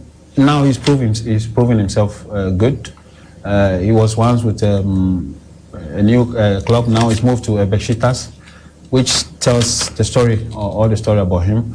And I've seen him on several occasions. I've watched him closely, and he's one of the guys. We give him the chance, the necessary confidence. He can bring a change into the way we go forward. His style of play, the way he plays, the way he controls the game. I personally want to control the game in terms of possession, and him, Pate, and the rest are there to do that job. And I think it's a big chance for him, to come and play and do well and stay. Not this time he will go and come back. Coach Sika Kono and Obi Yamfa Kwawe is also on board the communications department of the FA Abaso. Yeah. I think they've done well. Say Unzania Kaba say Coach your caller for instance could go see up Yadeba Kwaman for maybe call AFCON crown. Yeah. And once you really see a two system name. Yeah. Now people had to also be adding you free. Yeah. Coach Sika Kono organize a press conference man. Yeah. For him to name his squad. Now, man, from Busa questions, why this, why that? Yeah. Not justify why some players haven't included. Henry Asante Chum in the department, no. I think I was a bomber, but so they've done well. Yeah. This is the way to go. Absolutely. Especially the national team Ghanaians will always want to know. This is what I about. The last I about communication. No. When coach ni explain there's an explanation behind the call up. Yeah. And one would TV say Debbie, and you have to go free. Ebi out the explanation now. No one just about to obi out Jane say. Also could make it squad. It just a better analysis, but on the explanation, to say doubt someone for war in terms of say be a day where I say no where I say a killing in Henry and any team no. I think it's a big ups my idea. And who player back no free black side in much Jeffrey Schlupp. And this time he's back. Coach Sikakono. He's somebody who brings a force. He brings speed into the game, speed of thought, and that we've seen what he's done with Crystal Palace 95.7 in the past. Now, currently, he's in good shape. They won recently against the big Man United, and he played a major role. And I think I had a personal chat with him when I was there, one-on-one, and he told me of his problems, and I think once we're able to give him the necessary chance and respect, give him the necessary respect he deserves, why not? He's here. Again, also, most of these guys are in to prove that they, don't forget, this is a friendly match, and I think before we get into November, we must know exactly those who can help us qualify, and that is why all these opportunities has come to these guys. Consiga kono justifying Jeffrey Schlupp inclusion no a wo chiremu say the entire man frɛ no any one sense no okay and so okay obviously yenya ba ko Pure Sports Group 16 what's our platform no or say West Bromwich win, Brighton win, Everton win. Okamienza Buma 100 odds straight. Wow. Brighton win, Everton win, West Bromwich win. Mienzano 100 odds. HSA. So you know Brighton win, Everton win, West Brom win. Akabuma 100 odds. Yeah. But odds we know 30 by 100. We're trying to 30 CDs. I know I multiply. We're trying 30 CDs 3,000. Yeah. We're trying 100 CDs 10,000. But people know so be Freddie, but why be we not? Brighton win. Brighton win. Brighton, okay. Over Manchester United. He said make for draw on the safer side. So Brighton win. West Bromwich Albion win over Chelsea. No, that's impossible. Where is suicide? Well, as I say, risk. Risks there. Obiani in the level. And Everton win. Everton constant. Brighton them with me. And also no United they say to me your money kasi.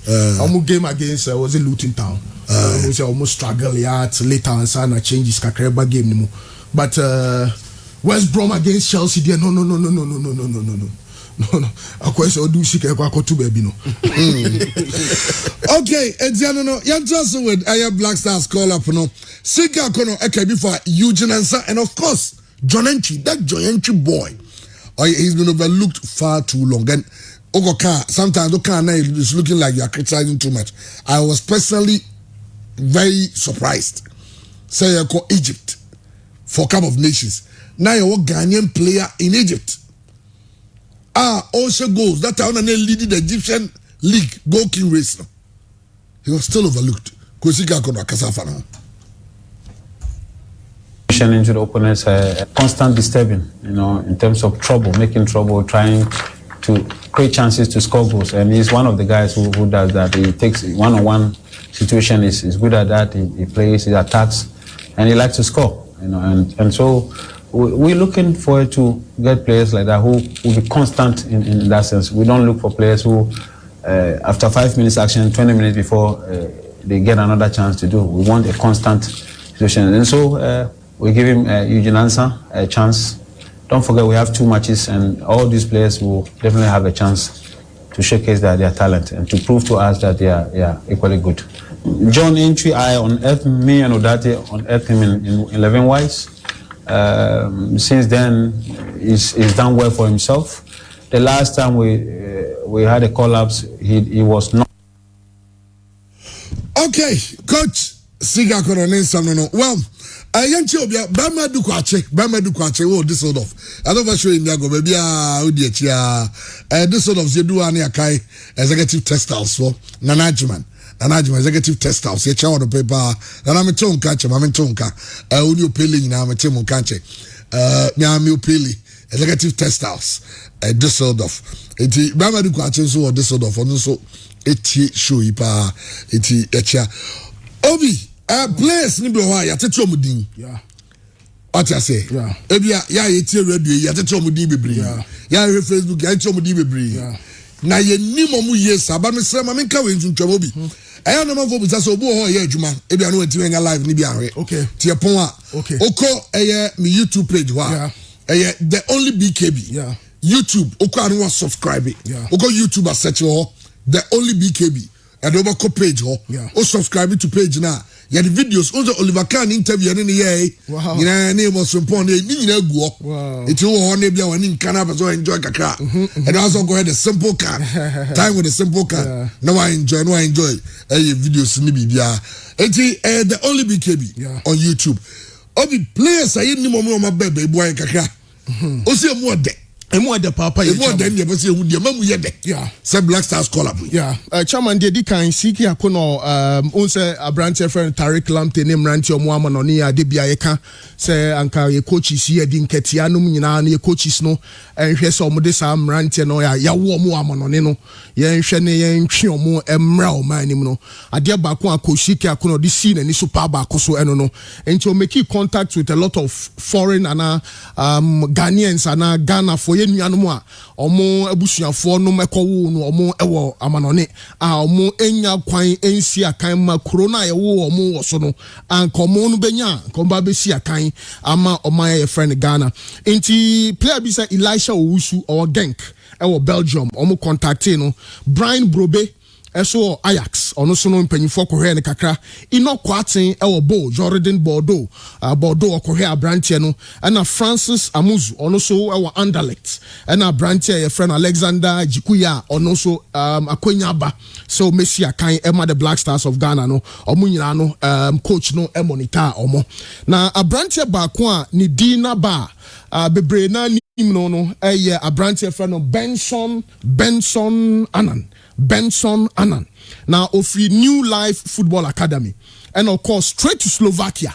Slovakia no Osia Kaima MSK Zelina, or a right back, Otmibo as a right midfielder, or just 20 years.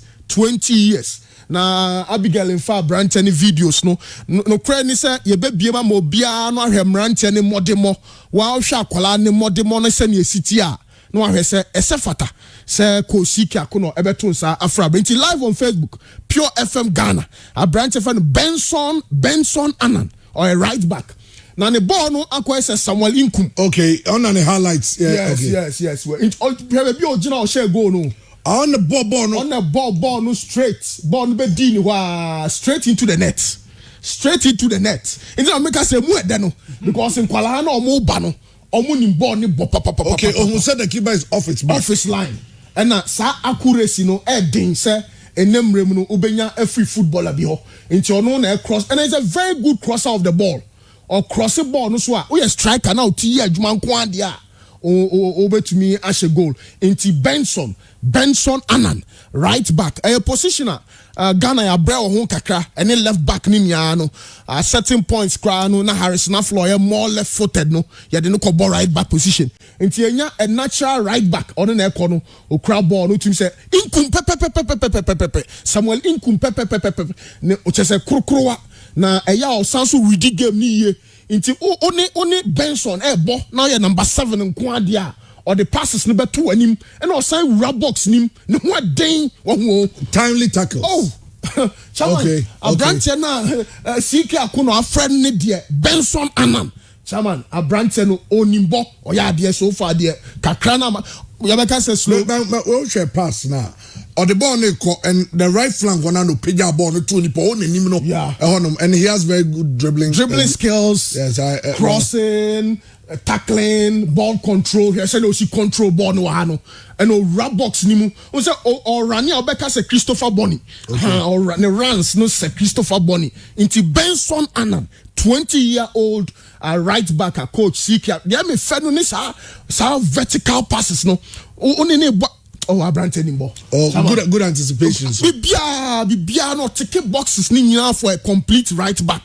And I'm not surprised ko CK Akuno ama akolawe akwenya say omo emeginam e din ba ko so a e won list ni mu a ye media minim no Yakubu Mohammed no ye player bia no si akama Aduana Stars na in fact said those times no you bia o hwe Aduana Stars games pa obegiatum say Yakubu ye uhu na anu potential wonimu uhu sa branch we de onimbo ne bo.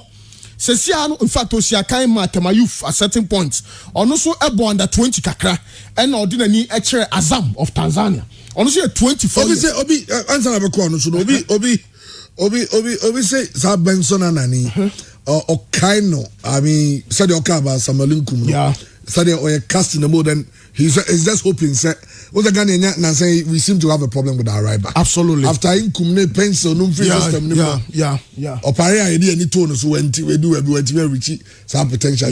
We are just hoping say Benson and is good. So go see Kakono after the money training you know. Wa kunyo obi aba. Yeah. On the standard no so. And we are just hoping so be Ghana no betimi abo. Absolutely. Then he said so a 20-year-old obetumi my 10 years solid. 10 years of solid football. A branch friend Benson Annan. Yanko Yakubu Mohammed so. Okay. Na also our team my friend Azam our Tanzania.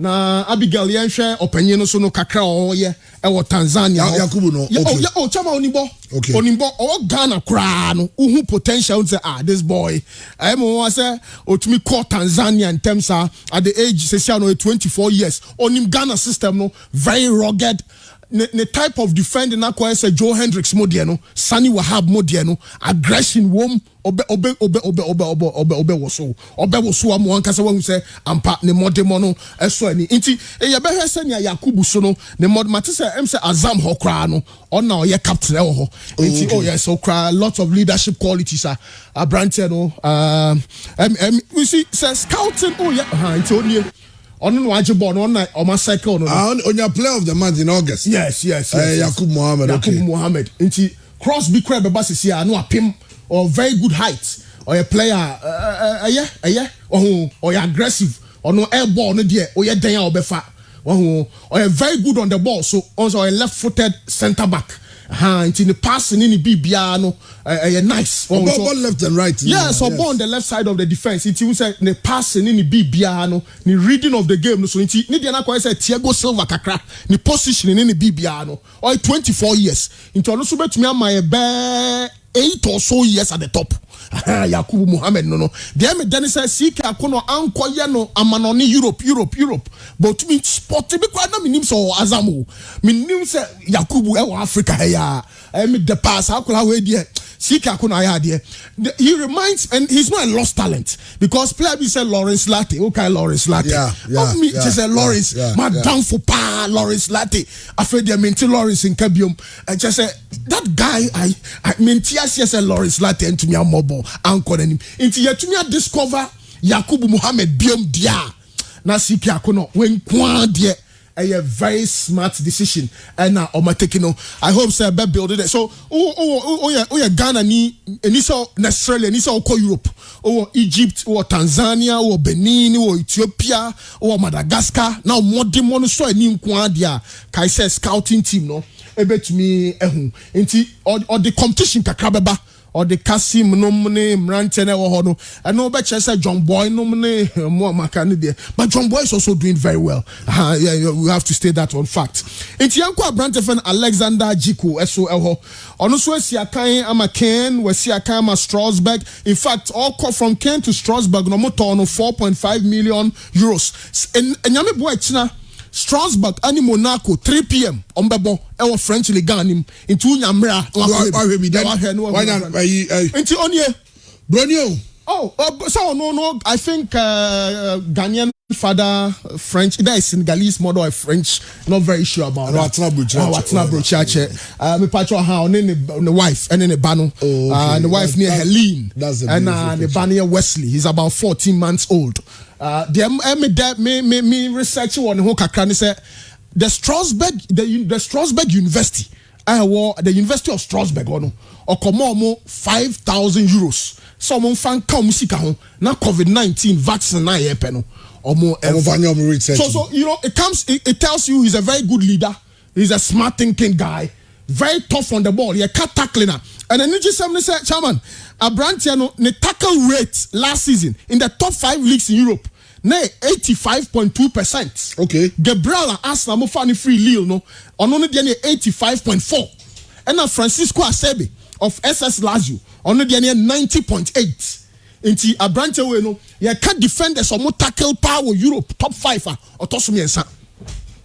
Inti Jiku 26 years or brutal big tracks chama o de mo hwe ne kakra me de asem no kra no ni akana obi aho ato no hwe ni defend no menim say coach Freddie ni mo eden coach bebem na coach Amaya who so nim into hwe ne passing range no only Mbappe mo body on say Mbappe wow he's met the best and I guess he's on the height ni 182 centimeters, I guess. And I am very solid defender, very solid defender. I am a desa CK Akono. It me a train na dream besu say besi akan Emma the Black Stars of Ghana. It's Alexander Jiku Otasha goals or a goal scoring defender. Last year 33 games 1 goal.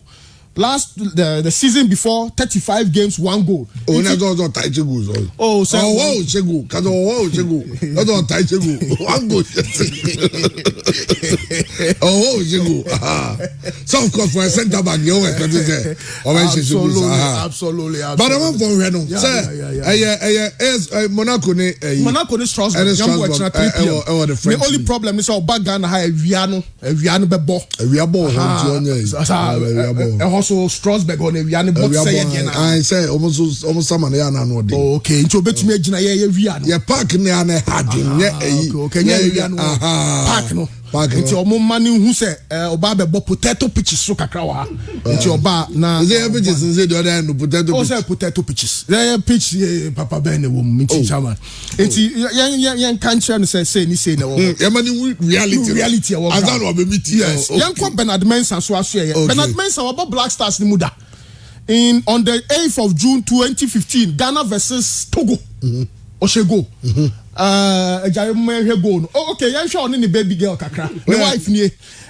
Bernard Mensah. Yes, Bernard Mensah wife no. A woman no ton makeup man your my modify for me. Or a married man. Enye penatwe Ghana ni boy. O come with you. Yeah, and say a woman your friend Anna Mensa. Anna Mensa. Ghana boys yo. I'm right away. The age of free Atletico. Only the baby girl did you can answer. I'm saying woman no the makeup products no and all Yahoo adverts. Internet was all the nikunu a bet na hobby. Na o ma viasia for na nyina no bia who said only nikunu no. This real love, man.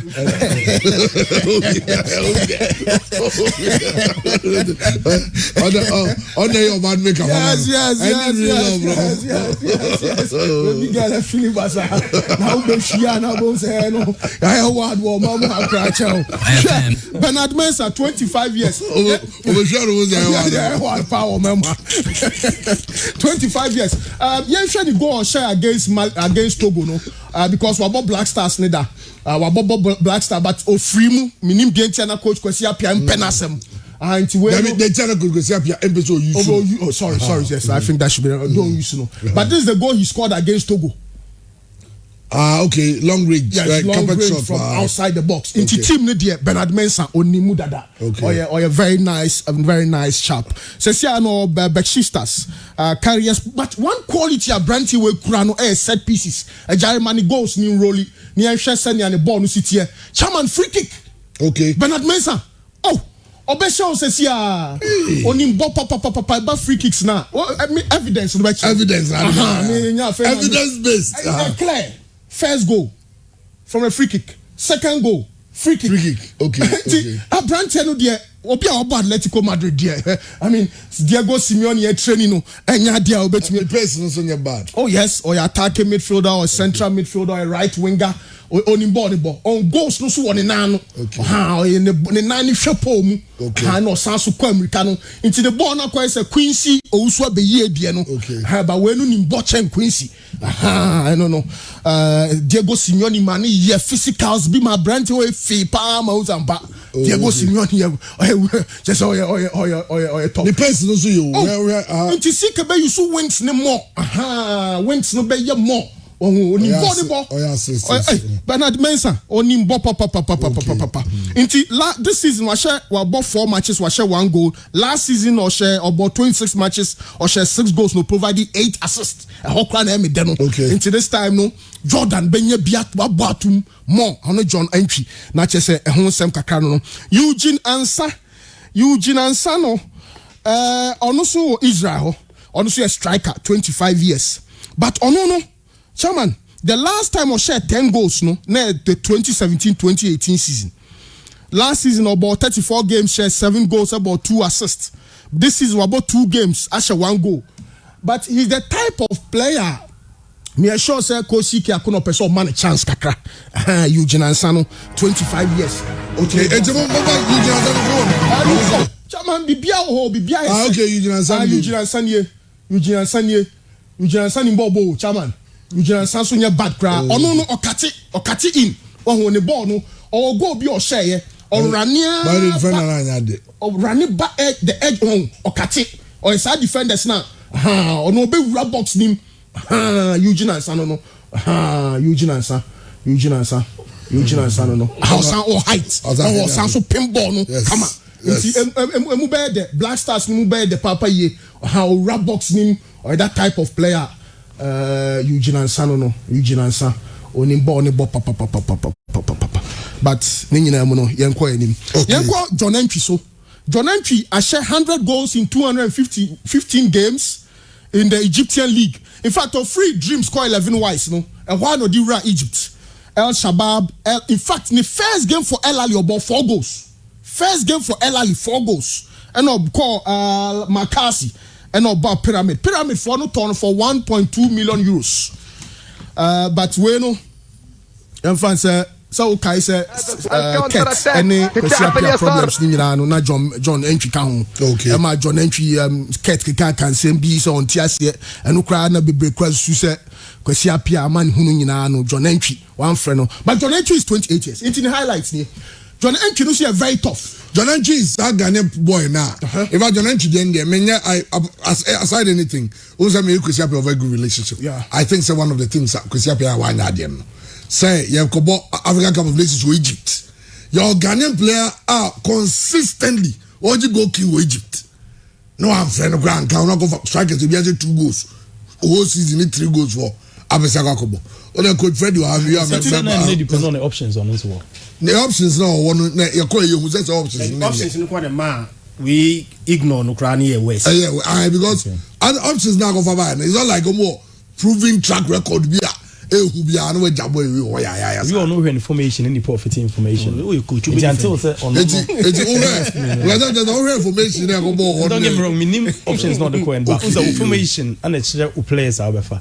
It's no for me I think it's a year and there's information no players are coach bia no wadwuma na kire say bi adwuma with me it's a pamoa dintia pamoa. So this is a proper center forward. When I betumi aka say oba be sha samoja name. But unfortunately, over late 28 there. Say ignore na check. And the other problem is that he has to prove critics wrong. And no the pressure kakrabe man no. But I hope some man penifo betumi manage no.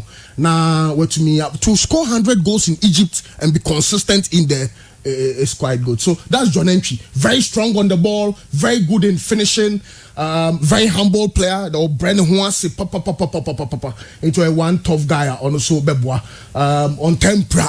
Just tough, rugged. Nana from Paul Mustao Nibino. Jabu Puli. Franco Seven style, okay. Modin power and Ode Ebobo. Kamal Dean Sulemana. The Brenna friend Mungu Yaro. Also no ewo Norgeland. Also ewo Lord Norgeland. Only okay. Yeah, very nice chap. Ne modemo so any papa ye. Also a left winger. Ne bona ko ese Mbappe.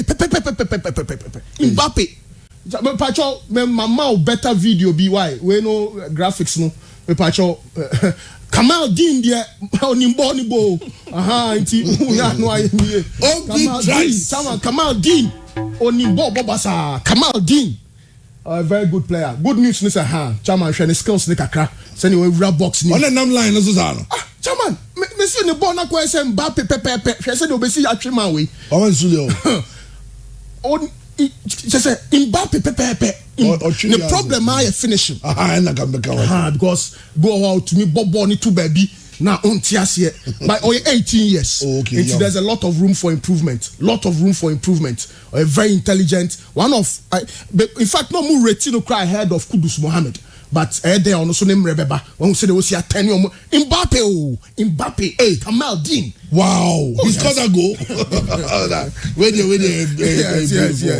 Chama final one no Emmanuel Lomote. Lomote swabo Black Stars ni be paying. Sesia no or Amien in the 70 unso coil. This guy, the reason I like him is his height. 95.7. The height not quite say. Only Patrick Vieira crowd difference in Shedan Nim Kese. Okay. Very, very good height. Wabo Black Stars ni be paying. The first touch ne bruta. On the ball na quite say Rabiu Mohammed mo DNB. Rabiu Mohammed very good in terms of tackling or press kama or a very good what tackle or utun sampa onimbo ne ball just body swerves ne sa anyoma no. But no kre wom ne say we know the President Kett na nkasa the boys Libya. I say we the Lomote there na ne doba. But I don't want to say based on that. I want to say more but or one very fine player. Wabo Black Stars we say Ghana versus Mali or Bem Cup of Nations here na say Ayekoye or Bem ebebo bi Emma Ghana na okola liga or la secunda B no so on true pass no the mine Michael Carrick style of passing into na make us a team ni mo ayede ye hwe mu say enkoye political selection player bi obebe bia no based on merit kakra na ye hu say obia sefata say ye be man akwanya say obebo national team no and so far so good boys no kakra na ma hwe ni there I'm very much impressed the akano and say Tariq Lamptey and Edinketianom so beba na ye team no emu atumi ayeden enti chairman mame fa me nsam nsi na impanyimfo ram na ka Tariq Lamptey me so coach isre obeba so coach mu se be obeba sa Alexander Jiku aba nti ono no aba no we kura de wo no abrochire Montpellier ene ye wo no nti waba dia ya hwe ni Musa Dinketia ne Tariq Lamptey no ebeba na ya hwese ne besi akọ na competition atumi aba team ni mu so far the CK akono merity we no nko ade merity no 7.5/10. The argument about local players no ye mobile nti ukoto nsa frɛ has player e be bisa say dey nti na ofrɛ no ukofrɛ ko player omunya nwi omu COVID-19 testing po nti ukohu no he dey nti na ugina so afrɛ no but all of the boys are ya from no obia no abo at least 2 games this season say Europe leagues no omo bo obia bo bi 2 3 4 2 3 4 chama nti obia ni hot fie okay house players we are not against local players you know be difficult to defend and say wa free player we on attach so on attach be na obo na bia ye be on attach say player no so omobo Razaka Balora we on attach etino senka be free goalkeeper on attach dia free local goalkeeper goalkeeper on attach call up ebi so na person de hwe na ebi ananka o ne ho adwene bi anaso akwhwe ne pen enti now no ne bi a player no any club enti sometimes all friend man ba training camp na dia hwe no so okay well coach am Jonan Chidi obi de ka kana sem onum say I think 2018 World Cup qualifier Ghana versus Uganda o Kumasi Sports be 0-0 your friend obetan bench wa mobo ni bi since they friend bi we are talking about a striker the Egyptian league chamo also Egyptian kobo the Egyptian national team Jonan Chidi Egypt ni a come national team kobo starter I know maybe and that I know na me the bia me say dey me nya kada we made a mistake yavananko Egypt ni bi no we did the same thing with Eric Bequin Eric Bequin okay Egypt for Cup of Nations we say Eric Bequin onya Ghana ni because omunim say omunim so Ghana ni but e bia na o nationality issues bia na so Ghana ni say na Ghana ni ono mu krom abeji go ki ho no mu Egypt strikers no born Egypt abeji Cup of Nations krom we are talking about a striker sana we so o go yes ya entrenga not just goals why the first foreign player the Egyptian league was 100 goals the number of foreign players about the Egyptian league the quality of the strikers are about the Egyptian league a foreign striker a foreign striker and a foreign player the Egyptian league was 100 goals Jonan Chidi has scored more than 100 goals Flavio Amado mu nyina ko bo Egypt we Egypt ho manu to mu nyina ko bo open and you know I think say the call out a long overdue Adeba ko having and saying say it me free players first time callers next call up you don't hear them we don't hear from them again. It's a major concern several time coach because here several call up oba free player na player ni mobi so many mobi crowd and car one impress here then Rebecca say okay you give the chance when you see Christian hono my memory kaka offer call up na be 23 places 25 places na mobile camp am be training enti no bu okwa in training sessions no the coach ni person wo ye no bi ontimi nye enti ne so de bigina match musa Ghana for me hwe na be say the problem abre no ono bu okwa na camp ono no niam bi a wo ye kwa coach ni mu say am say atono so enti say see ano nya adapt like you said it is ano say ye ne betinam say na say ahwe wo niam bi mu a enti ya na nya bibia na coach betima be chem say bia say ni enti ne bia man free player we bi that is one of the things Emma may bought the FA communications department about so how they did it because especially national team boy a big tournament like the Cup of Nations. Now I release statements from my free players. That's it. Maybe our press conference. I'm not for about particular players. No, I explain it. Now the Saturday pressure be a mouse beam.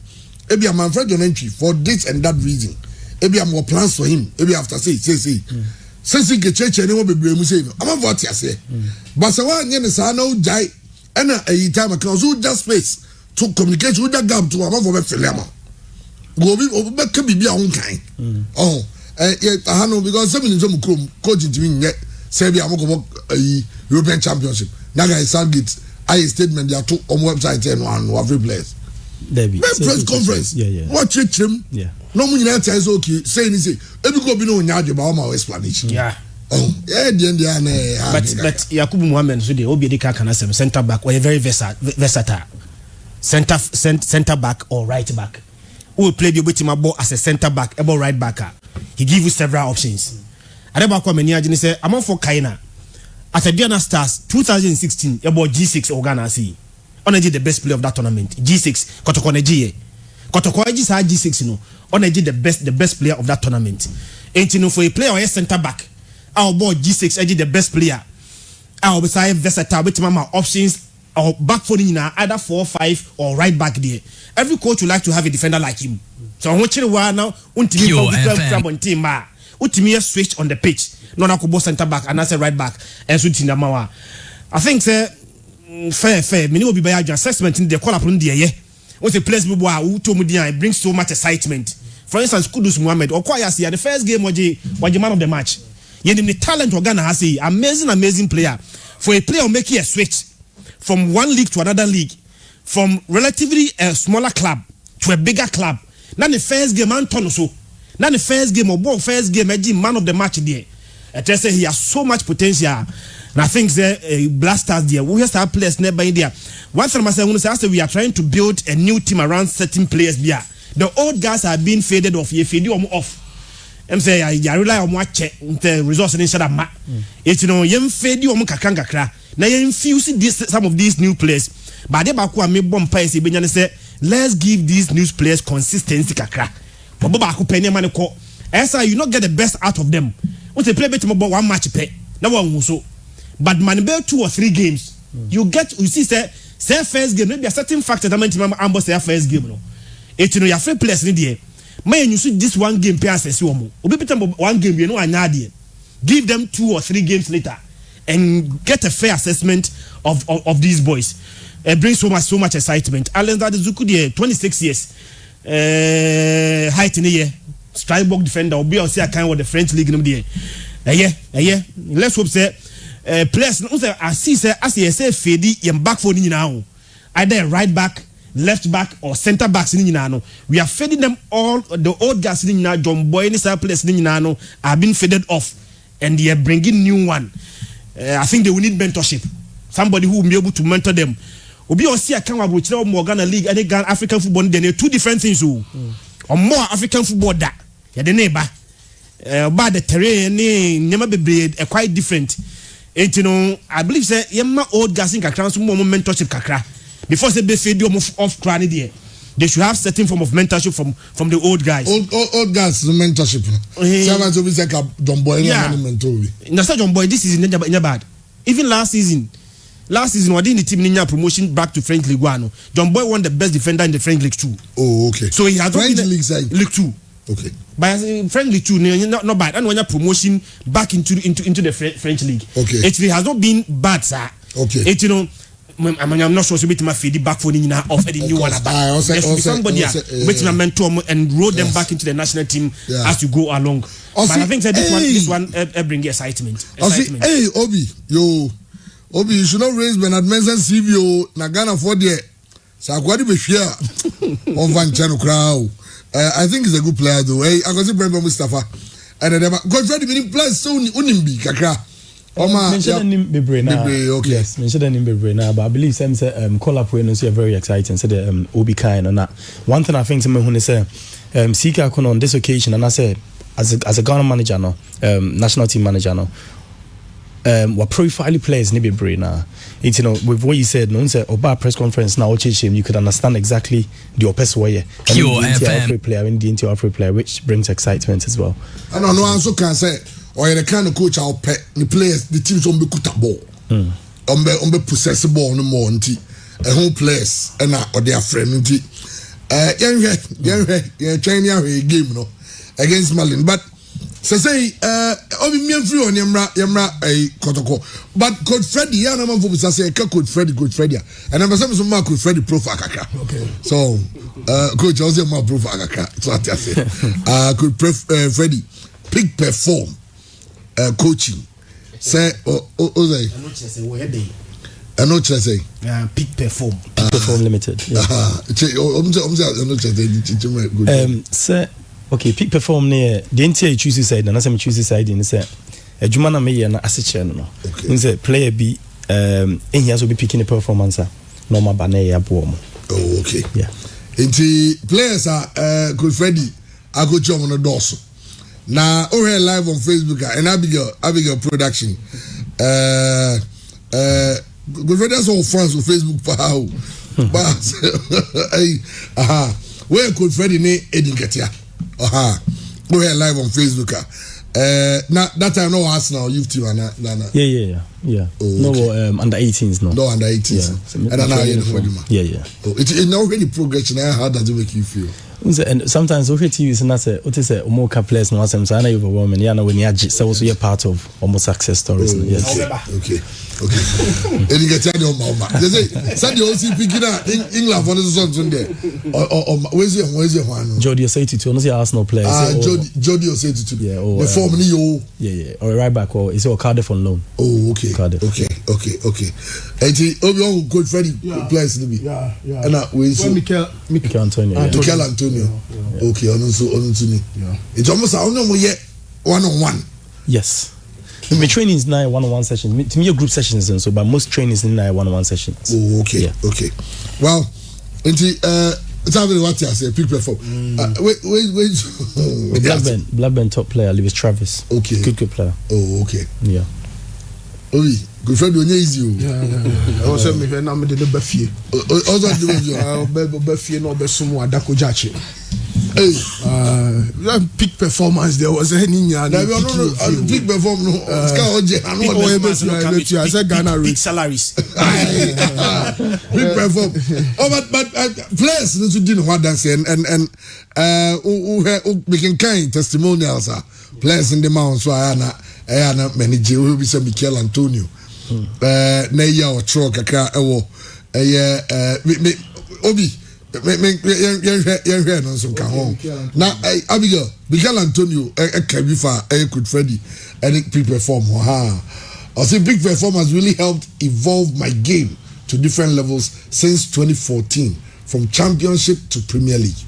He's always designed positional specific drills that helps me make more impact in every game. I've scored more goals and created more chances since starting 3 years ago, and I owe a lot of my success to the coaching at Peak Perform. They encourage me mentally and physically to do every drill with much pace, which always benefits me. So she goes on. I'm sure they are with the Japan, especially against Arsenal. Say okay. I mean, most of the time, so more matches now. Me as a coach, and I'm here specifically the ability to help him go forward. And most of the time, me put down points. So me hear more TV, so I said me hear more stadiums now. Into we are this, even those who be good in that game, the crown still na maybe one more. You can't want them. The co-training session for the next time. Oh, okay. Yeah. And I will see Tristan Abrahams. Or Norwich City. Yeah. I say Freddie is a top coach who has been a massive help to my development as a footballer. He's very motivating and he makes me want to get the best out of myself every single session. I would 100% recommend him to anyone seeking personal Abigail. I didn't know how although who say Asiera Kokagose from home. Iti Manenkoso. Oh, Abigail too. Okay, you have personal coaching. All right. Okay, Obi, some of the my name say coach Obaya check a crack Obaya never sank organize seminar be my boys no. Maybe sometimes so na coronavirus sense me. Oh, but when you Jody so somehow kafa Freddie home Jody or say to it enter with time. Yes, the next also should organize it. Yeah. Na my boys so no pro bono. No, mainly free. I'll do it. Mainly free. No problem at all. Okay, late and I late. I late.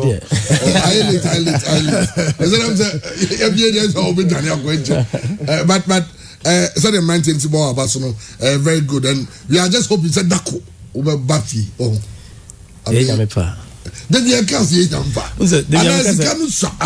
No. And unzo be on fire, and until it's offered no. Unzo we be that wa and I will I can say.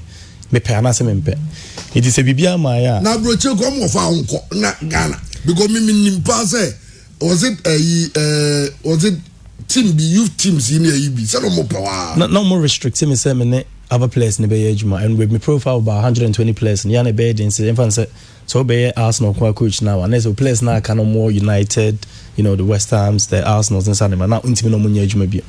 Into that it was set me turning it down at that time. Na nti say obi tiase me obi ade o Radio. Oh, I'm rejecting about them now. Has it 50 million? No, doesn't. Young fire say you coach Freddie. Kebaba. Oh, say national service. There be many chamun. Ubeba. National service. Some way. There be also I want untimi. Obina me program sanam say Obina rehose mi zoba. And I say rehose me am say Ghana ni ababa obi afes no tumi kama izu tumi kama Canada. I say sana mo sti be me. I say we are rehose. Forget about rehose. They say as Freddie den sana kwen. What they say Kumasi Asante ko new CEO. Say omone Southampton ebe into partnership bi. Me nim dia but na say kono coaches be ko for a coaching courses near yi upgrade your money side no ma how be say aboa kotoko. How do you see this? I mean, when you said some of these things work, you know. I mean, some of these partnerships. What goes into it? Yeah, with partnership, and I think it's a great idea. Say Kotoko club will be more, especially Europe and also UK, number partnerships. But the other person may say the reasons behind partnership now. So now, say Kotoko coaches back home, acquire attachments. You say be administrative, acquire attachments, which is all good. But the main person is as a coach, you know. Young fan say Kotoko philosophy in near and I see a plan near. You go fast Southampton plan no, an idea by Kotoko plan na. Na senye sa na see the Kotoko kwan so fan planner. Kotoko plan no so Southampton plan esana. Sense se coaches nso ko honom kosua the way of Southampton coaching. Na so mo de ba Kotoko be coach o ma. Ebebo ebrana. Meaning say the make out myself. Okay. Because young fan say many will be to a nyepe and so they be a mekusian will be say mekusian ejuma way nam de be ejuma meanwhile so it will be ejuma way na nyame ejuma ni bi. Okay. So that's in say no ya hwani ya na the problem but I think it's a great idea but for me no say Kotoko ya so munya partnership with Southampton na say bit mama ho kwan manya other European clubs and common Holland, France and maybe Belgium because yes because omono na omobobo to say Africa.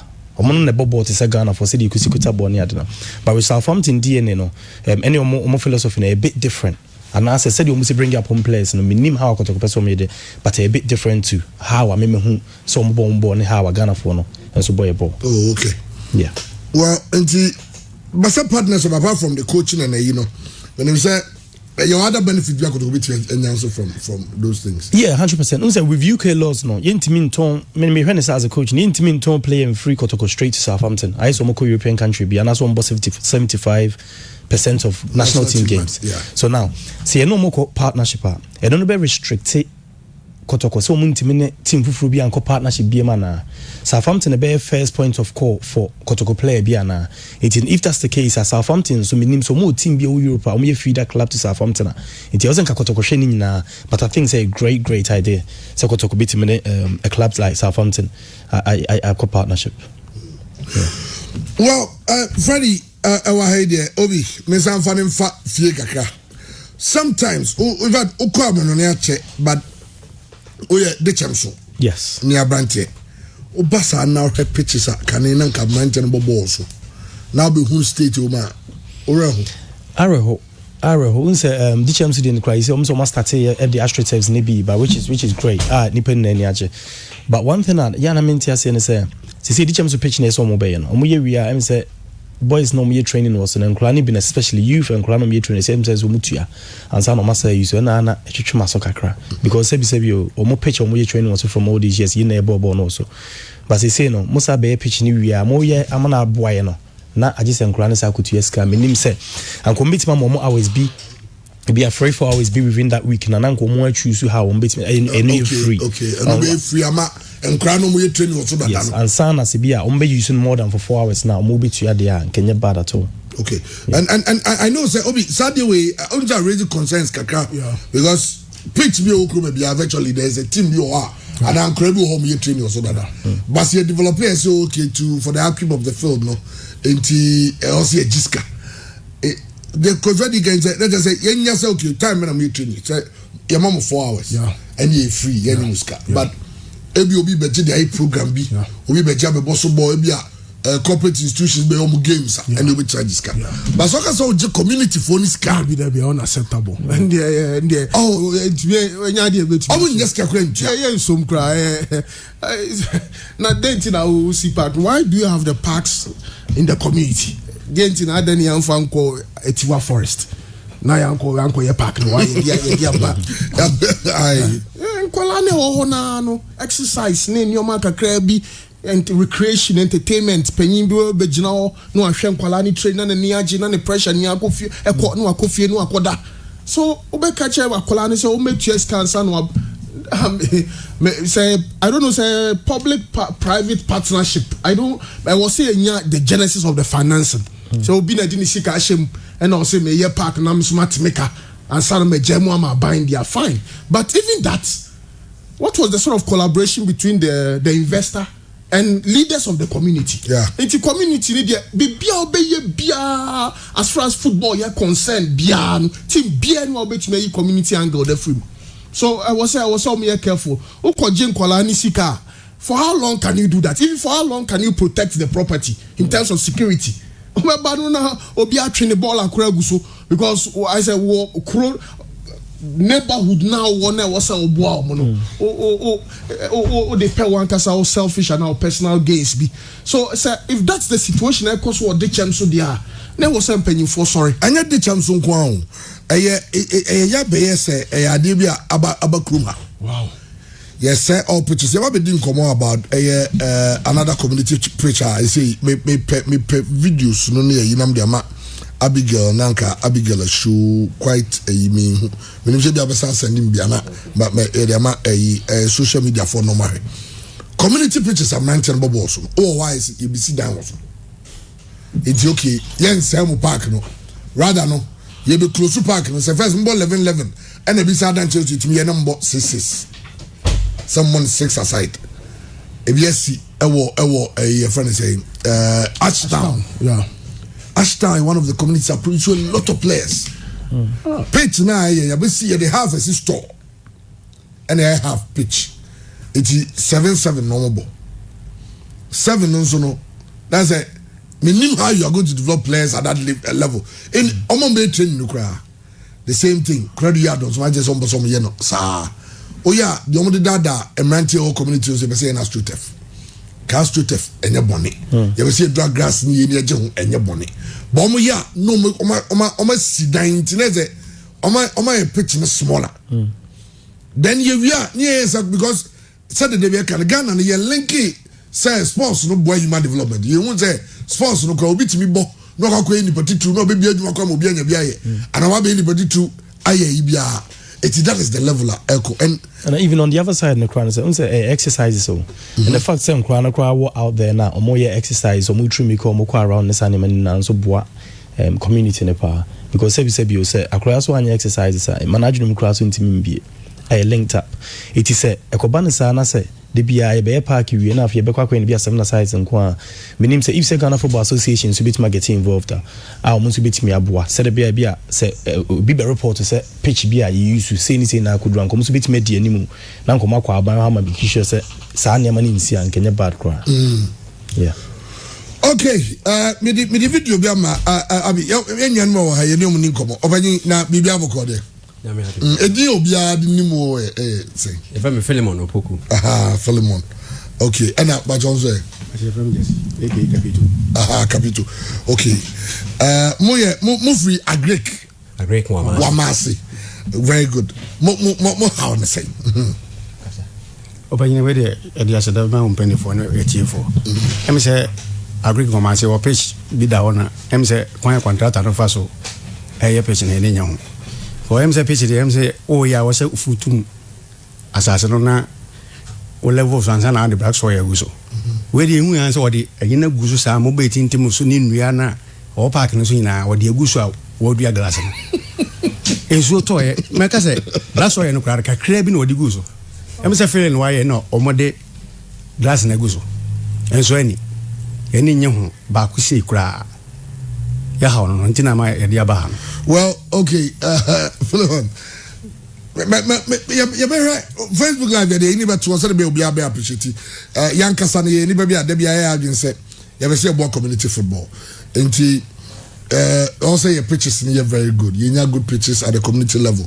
And man TV to the go make Susano. Then a boy pan say Uko school crowd go back to and you go to some of these pitches.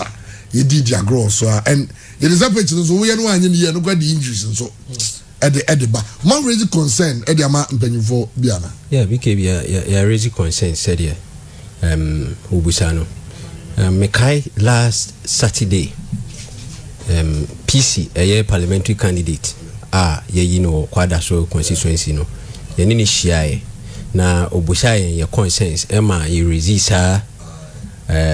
pitch ho asem na assemblyman on so tago on so no ho ye busha ho asem that time no na minka say grass na no mudian na it was almost done so we thought senka ebia PC no ebe catch on Mosebia or put on hold answer.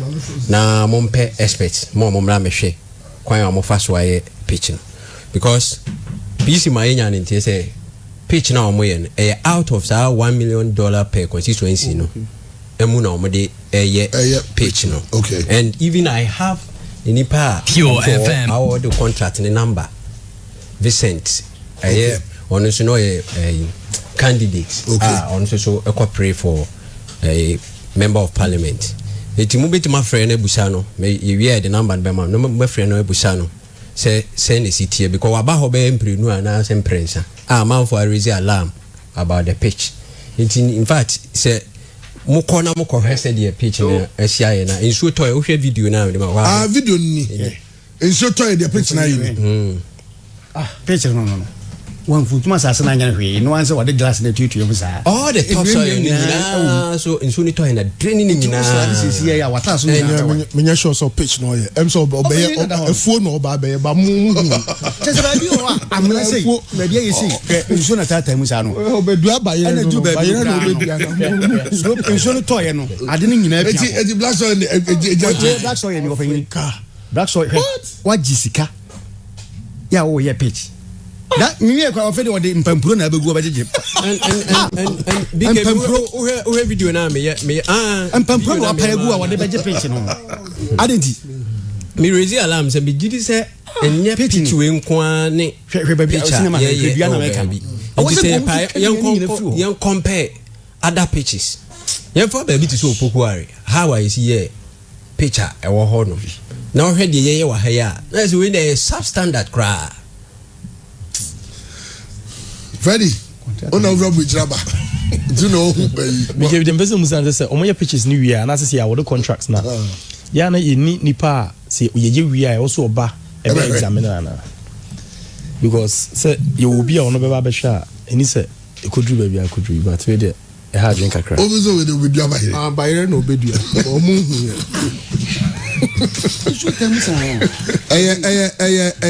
Quite sad and mesre say. And when you form Mukrumasi, we are to another adisi. Move on Nancy from Yango. Na Yadini, meaning Sagana had no contract to me. You know me womb. Sometimes we saw cut edges, cacrane. We adia yan in ye pro. Say in so tobago, dear Adena Yini. Open anyway, we are Mona Mudia. Because we can say it's only Diamo. Now we know one will be. Well, we didn't see a key mention of Ashtown, so you know, young community pages are very important. Young girl said this as a credit yard on park, nay, a horns and some so. You see this here. I say, I'm from here. Not right. They say, Musumu situation in the Senate here, credit yard on park. Right. I'm not for the country if you are Ashtown community and they say, on their page in my mind. And it's honest. You know, be out of separation from your mind. Because on the Kaya, on my view, are this fast. A common fast, you are this fast. While the real name economy. And so that any of the and I have a community now from CPC, go from. I say, whatever, when they fetch me, Mundo radio, Mundum, no, you will have feedback to every why. Now the cows of liberty. Oh, Alaba, it's all shit. Only park I can when I be Adam. I a boy 11. the only time 24 bars on the park na mine. Nah, the real and 24 and 24 dear. Pure FM. Especially, almost the park on Bayama, but size no Bayama, you know. And our sound community is in pressure. Any problem. Some park na my dear 11 and we are no mini asset. But size no could tell mono. A small size. Our mobile stores. Oh, parking. And we are their community is in pressure. Me to us here. Mamu Ashtown, Alaba near you na mromfo na hwa no bi asia kan. Na the omde Abyss Park, no Abyss Park December 77 on. 5 and keep account 6. Keep account 6. And almost some of our credit yardom yen so mam. Ba mo share in the size no some yen no mo sa be tesu biem. Amu be tesu Abyss stores. Abyss stores. No mo concern. Part of the sisters. And a moment some more can say, Mum Primo on your jisse, almost 11 park. I ever bought 11. And no problem. Okay, I didn't pay for a penny for a year. A dinum make us a dinum at per se 11, but a dinum per se. Almost so my the part I did a young say, who part of the whole year. A party members for hobby, a government, but as a party member, involved because of some source we do community. 1% of the parking is so. No be any other phone. It's no money up breta. And as you see, some may park na my idea. On May 11, so me 11, the piano money as and so we could then be said, answer for your party, but if I get to say, at this park, I'll go to the plan. This will tell 1 million, 1 hour. I don't have a ball partners. They are minus 6 no. This are 200 Ghana and son when you chance about ball partners. About ball partners. Hey, Assembly. Oh, it is very fun back. Some of the could be other Maya. Because one year park about maybe at Papa Maya, one is one thing. But size no money by the Yamano, and only a problem. So my view at this park. Fine, and 6. And so what's been done 11 of Canadian on my idea, and the woman now see and near here. Any problem. As I with ACP. Well, Yanama almost so a mental almost so Ashtown and an important almost so problem. I almost so no. Say very Ati. Park no more born 11. Yes, here we are, first one. And no more park. No more park in the now this on both 5 players, 1 goalkeeper. Because they have a store. Yeah. And almost say, I'm to say, almost a bear for fraud. Oh, can I do yard on my mom?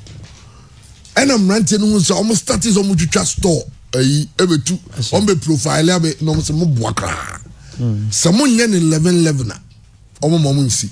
This thing, Mekai, the same thing happened to Asim Park. Park in the Sunday, some became university pitches 2, but could be about 8. Now say, and yet then, only about 11.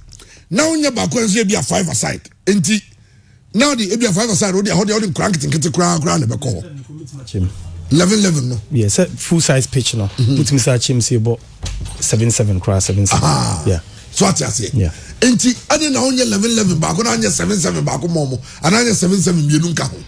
Because there's another picture that as a match no say. And also and oh yeah don't be hu nyina na e dey say when na me lead campaign you go dream nyina go form. See am primo monye. Contractor ne ba me ho so Kaiser case. Contractor no ba me ho adwumam say osrem ya ade no.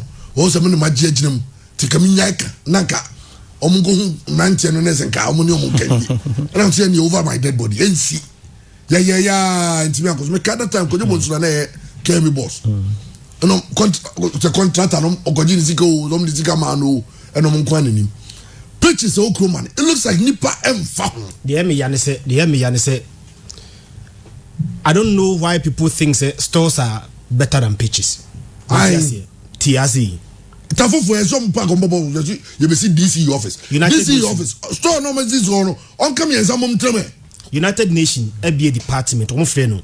United Nations Office on Drugs and Crime. UNO, a whole department. Our friend, United Nations Office on Drugs and Crime, UNODC. I must say, one of the most effective ways of combating crime and drugs is the use of sports. Yeah. And the youth are involved in crime, drugs, any side of money. The space are going back on Edward Modruno.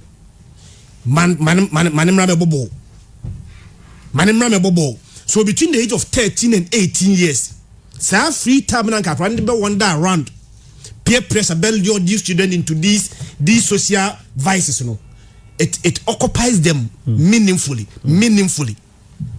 Now, interestingly, in Canada, 2013, and Korea only involved in sports, SOT by 13%. In the same year, crime rate increased by 13%. There's a relationship. Yeah. There is a relationship. Sen Korea only involved in sports, SOT by 13%.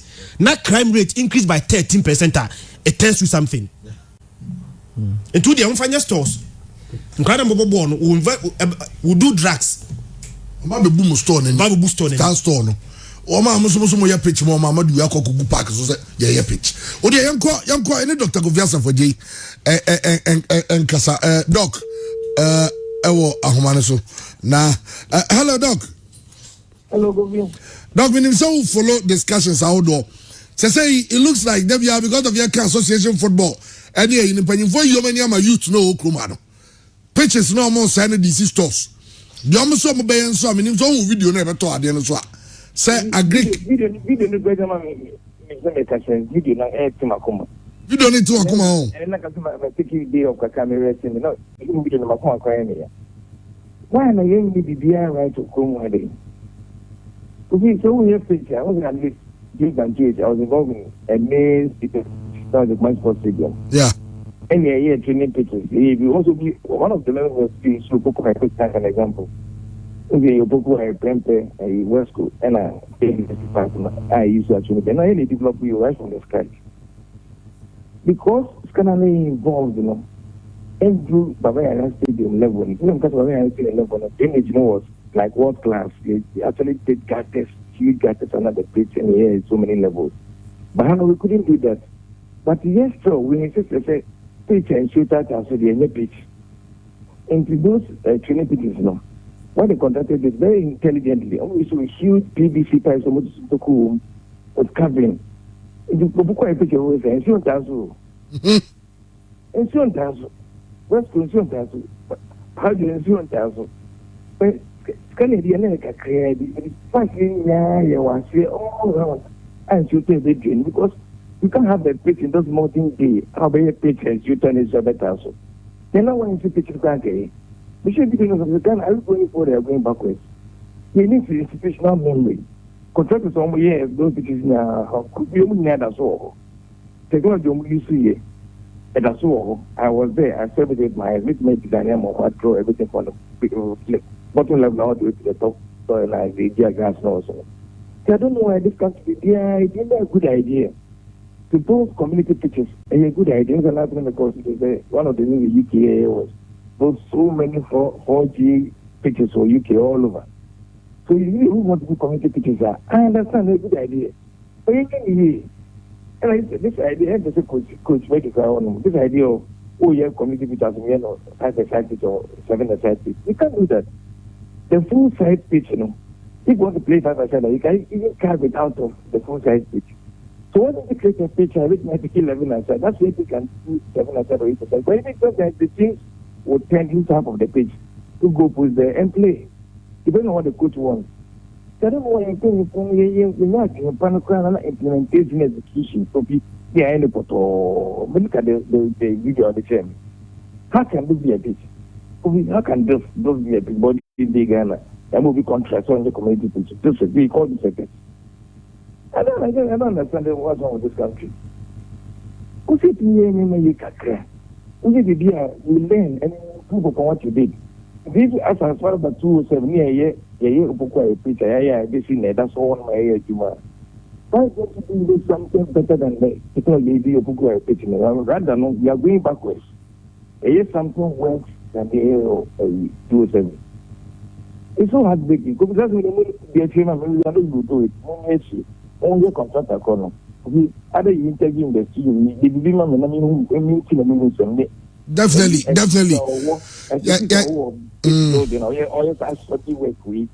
I'm a down for no. I'm kitchen. But it doesn't make sense. Okay, well, yeah, but dear Chelsea, contact us in I contact you because, for instance, we no be kind say when you buy your number video. 19 got home in terms of more can you be on pitches go in football pitch and football pitch to the baby black soil baby black soil baby you do one layer completely, you do another layer, you do layers. Every single technology. Layers. I just want to start on the submission. I think that's a big contract here. The man submission is a week. But then contract now a more year for country in there. My game gives me with direct submission. If you call like almost every month or someone you get it close every 2 weeks, you cut the side to the contractor and he explains whatever he's doing step by step to us. It's not as I think the supervision is so strong enough. You can't operate your fire. What I'm seeing now, I'm going to be so right like a side way. So that's a big guy. We can they go just a way. But this is how to build the pitch. I mean, you don't even know how to build the pitch. If you what is there, Shata, Gallis, it's such a public time enough to hold the gas. Then super exercise in your thing. Which is you failed right from the beginning. That's the issue. You failed. So that's not how to build the pitch. So if the supervision, people who know what they are about are supervising. I can say I can't call the Equia, or the Marco Chedia. People be willing to do me about follow this up for me. And let's make sure we get the contact. You come and explain why you are doing the strategy work for people of us now. They deserve far better than this. Where okay, with RCP, Dr. Kofiasa for Jen, where a Greek Wamasi. Omodiana say afro say and no contractor no you pen number so no answer to enka yano so me cheche munche wiase nyina de tia o yes adewi ashtown de no so ye di akire ye baso asem twonyam na ko ho say ye hu say yame ani amra omo de pitches ni nyina ombe say pitches okruma omo wia no masaka say mrantie na aba no say omo de ansa wie any abraboboni any hwan now, mention the ball, park on Bosso Ball, what did you store? Now, store near number Bebuani. Somebody boost on any because it's only way. Apart from a more or bonus, your mom hill. Exactly. And no more you exactly. It's in your bononqua. Almost says store now. You're more doing your mom bononqua. No. Somebody in the 11 no.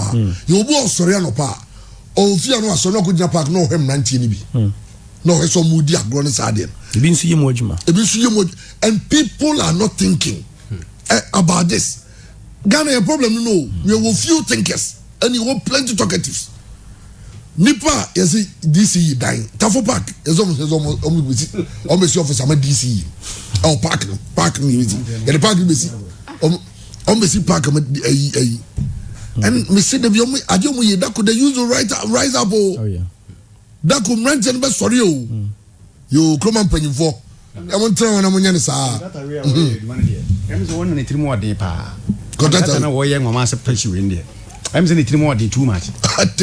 Picture wo ya one funtuma sasa na nya hwi na de black soil kakra na de net feeling kakra. Feeling you. Open you to na mama ba behwe. Ya ba ho. Na enso to ahwe fa ma glass na wo so aduane nyina akọ. We glass na wo di ahwe. Ade. Wajiska no so. Oh. Well, you see, Obi just sending me a message.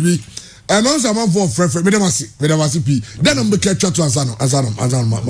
Yeah, the back candy chat for any say. Yes, ramping for our Mokambia a womb. Titru DC ne MP or also any the Oba for France. Say yesterday. Yeah, near Twaba, a do Mokwa Bam. Inti. Omonka de ekoshi hu bibia na omanya hu bibi so omanya hu bibia ye ya ye to aba na ye kokuru muti no ebitim so de yi o mafiri so de bit my can yes a threat me MPP ni me kura MPP card but say we are de na ya ye bo abaso ye so we ni ya nko ani mote ha nti omunye ni yi na ye soso ye mo ma abaso me free here me kwa me koye campaign okay all right and so say enye ya enya meka okay nti the Bekan. Okay. Thanks so much. Well, ready. And somebody who be no. Menya call from Obinso. I was State Boys. Bantama. Almost then almost see stores who's the air park. Dogomoro Park. They say almost see store. You are my bandem picture. Obviously, I don't bear picture. I'm 10 tears. Say almost stores as baby. Ningino. So must have been a number of course because it looks like a concern of a lot of the youth. Areas maybe don't your man know. Yes, so sad. Yes, so sad. And be white you bra. Man tell you mumba na mumbe tieti calls mami. Na yen hwe hawa ye be si akomre dia so no de dia kan me de mama etie for na almost abem de concerns.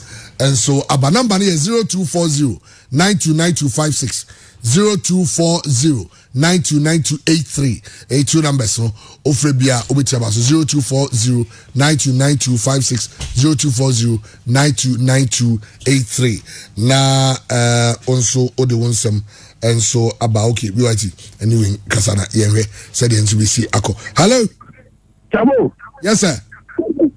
Boss we have patrol and disaster. Okay patrol it you. Remember abazo Mr. Michael Ankuman, Mr. Samoa, Obu follow also selling coffee bottles of Vienna Austria. Tangam, I are awesome because Saoshe said, Yanka say Ashtown, Yabis Park, and Nabis Park, think of Phoebe Park and come and Abis Park bra, Kakoya boy is aging 1 million. And send you a dear preaching Amano. Even for the end, this Kakwa and Park and the Papa Minister one. And again, Kankam, the last time MPP rally, no, Abbas Park. Come on, another bar. If any rally in Abbas Park. But and then the same, I they call that is connected on Park. And yeah, among Green Boys no interest in one because then most of the players near Washington. So bad, they are really turning to contact. I'm telling you for a fact. Maybe I don't know what talent to him, Bobo Pano, and maybe I don't know if that's what application because as you to be said, yeah, Bobo, introduction years, yeah. But they don't super Bobo or not, because can come out do you the thing at Ashtown. A young couple of the even not store back, even not store back. I don't know more job, but Christmas be back and go focus to me to confirm with Sebastian Beche. I'm not going to how many times and I said you more contact or cause a woman or young Bogala Ashtown. It's an year to contain upon our own now. We'll be a container or be a rate master or Saka or just after because container price of store price was wrong. It's a time you know more from me and yes, every interest. Maybe you see, Menya Bakubi, Kankamanyata, falling to Oklahoma, you Kuomo, and people don't know. I was establish interest in one more general. Now, what between 25 hours, as you say. Oh, yeah, but hello. Hello. Hello. Oh, line Williams and hello. Hello. Yes, sir. Yes, good morning. Yeah, good morning. Nana,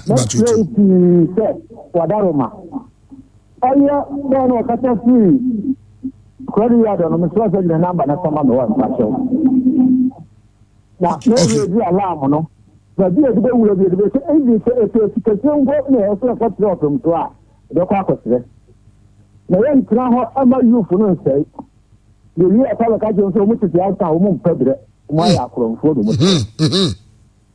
it's the next Canada. Sabbath no payment number, mammy. A copy of the first one, tell you for Hano.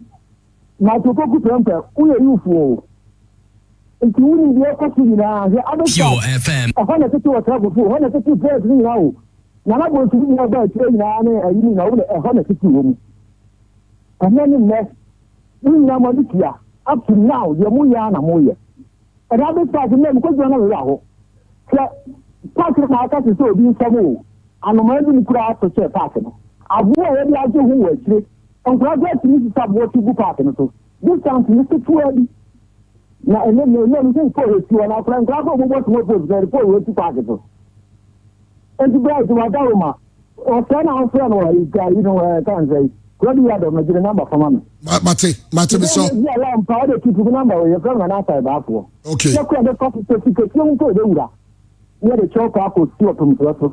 Nearly be allow, allow, no more jar to.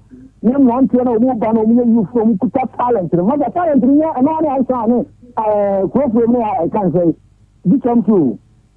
Kumasi Meso nana ya Paul Jumedie na San Fre line no me fa na me the number na ma wadaruma because munni echi mo montra emma said you can Ashton players Ashton produce enye players ke to say ne say Ashton Park say you about 5 players one goalkeeper Nana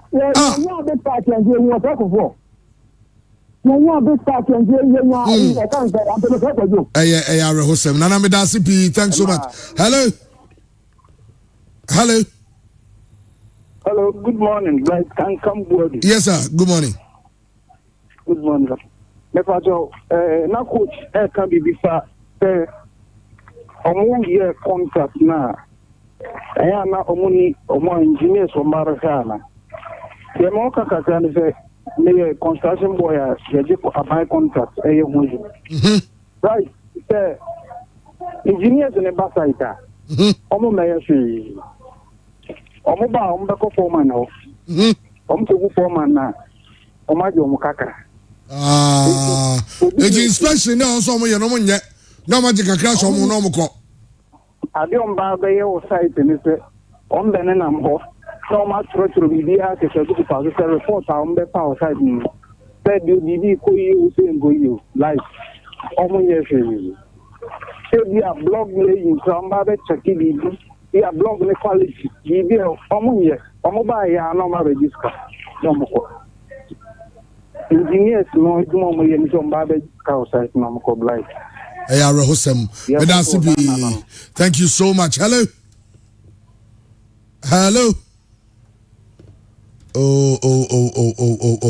Facha me. Be you free so. Hello. The only bright can come Bolu. Louis Nani. Bright Chamu. Nani, it's you. Hey, bright na. The only idea. I'm pushing a bobo Ghana Hana. Hukra. Oh, senior mine. Oh, State. Bantima. The whole Florida. She park in here. Hey, I can see on person with him no. Or my footballers in half no more. Or my music stores and also half. I will say day. Oh, yes, no bright. Thanks so much. Louis Nani. Hello. Right. Yes, sir. It in the Edmond. I think the first time we felt now. The topic comments our life is no so I think there was time it reached me time. My concern is sporting facilities and castle war could be a way and pending for a moment you come, yes, sir. Maybe basketball. The only place within the central town of Kumasi Social Club, I have basketball. And then know the place has been pulled down and is going to be used for sport. Now the area who Mukane said, the regional amputee team, a team that has won laurels across the African continent. That is their home training ground. The place has been pulled down. Store. No place was identified. They said, boys who were going wayward, the basketball, any sport, today they've been thrown back out. What are we doing to ourselves in this city? Yes, these are places which are helping to grow the youth. Now say you commercial purposes. Him from the Baba Benin, Ababa Shetani Manswamae. Thanks so much. Yes, it tech, Bwedi, Radisco Park. Yes, I know some of them and Yazam Guitar. Send me away from Monday, Brighter Water and Darling Paul, ever tears room. Juma, maybe no. We will go and talk to the contractors, the youth in the communities. Yan now a moment say pitches no Kubano. Stores are more important than the pitches. Store, how many people in the survey? I only will be selfish interest or no go to the store. Not a pay the business. Pitches serve a lot of even the youth in the community. Some of these pitches and omunyano, omukosu kodi agro, and then necessarily so bobo or a professional player. eye baby omu nyina ko di agrama fo ko kira ho hebi hello Samu yes sir na yarbo beniana na Samu GH yes Samu GH what me to say GH nyame adome ho ye pa Samu asma o kale die if you can batafo famous park here this is going down go mo ye kwawi park na I want na champion so mo I want to say mu nyina si akawie no ene Mercedes as park ni so oba yi maku park na ayi mu nyina bugi mu nyina bo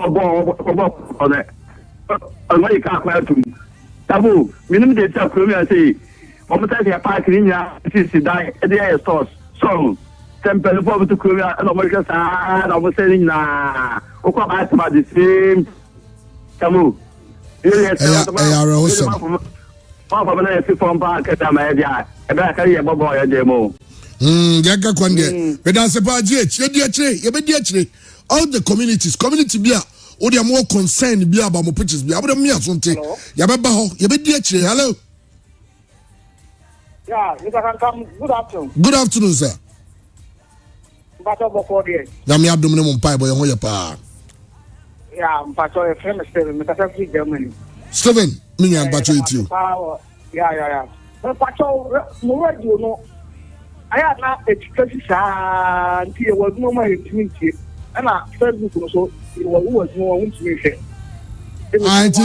Edi tune in no yawo app bi eno oko use Android phone oko obo pure 957 obeti download the app no ma download app ni nyina no the pure radio no app wo enso store sao okay but me dan se ba asema okay inusa how wate on the head of technicians no watenti ya be also mo di ho adwuma o mo ye ho adwuma because say see o kran so we ni award nti so oye bibia ma tutum me dan se pa so mo nyama yata nkrofo ande na omo ha ya den Mati. Okay. Thanks so much. Feedback at them many Japan. Thanks. Bichobi Obia.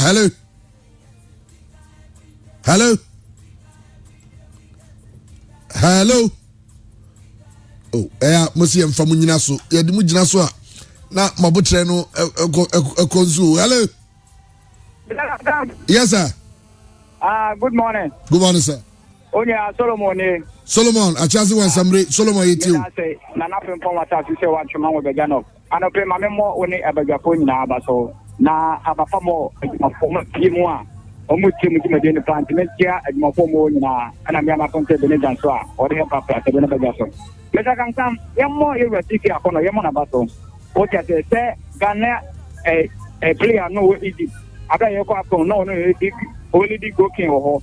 As a player no ama yewra sika akono nyama joinchi oma no ta opportunity na yemo na baso na me kona papo a me da ka meni anya ho se gogi papa ko eti abeliwa boy on attack meaning say won hunyama padi o keeper nim without say woni cab trombo no obetimi aboa wo by one say na Palestine no ye blaster goalkeeper ye pre no o just say pa we second call up a plantain no nya opportunity o kotoko no one play bi how to goalkeeper nso o play maybe actually someone of that throw mubim and the person na me so moment chase ho and na na important so woni the management what and ko ye nya de pa ye fire ka plantain woni management say you ma pa o mo ye no ya ko po ye nyina be hu so paso da ka me sure na be gafo pa me da sibi meva 2 calls na yen sorry so 2 last ones na yen fa dia kan DJ Abetious as well to us hello Mr. Kankam yes sir oba de internet no nche no ma nkwa ho amen ye me sika ka metini aka che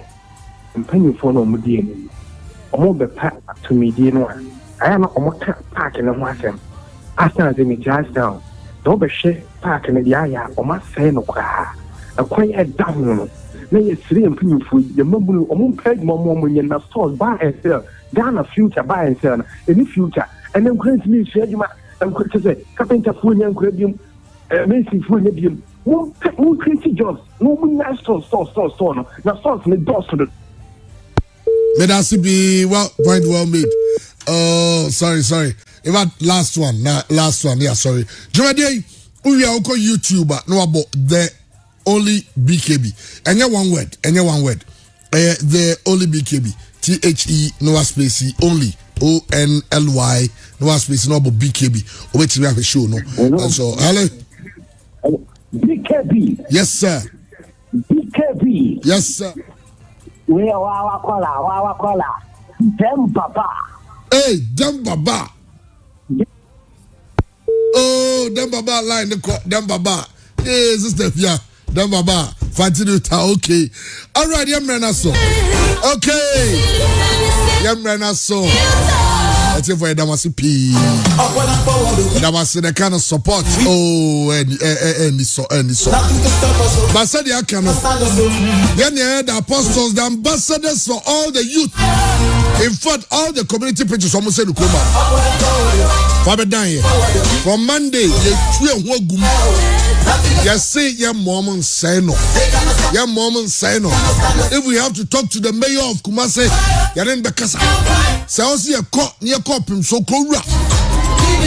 Or 247 trouble bill, Nana on Kwaso. Say also a court, Yana on your Gossan and Nazanana. The amount for you, Ukrainian you. Ever canning natural. Yam Primom, yes, I don't know more. Ashtown Park, Ramo said. Continue to Yasin Park. I'm a compact. There's a park be almost said. As I've got a maximum mobile baby. So they say the money park from possible. Debbie. Okay. We need a bright can come on. Brighten the corner where you are. I had your DC. You better say shit. Nyamiya do on Monday. Don't forget, it is pure. The pure movement is on.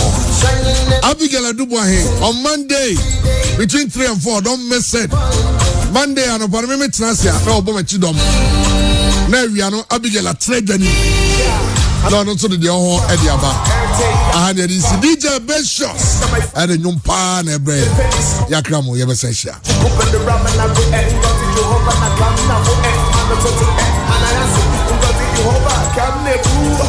said no,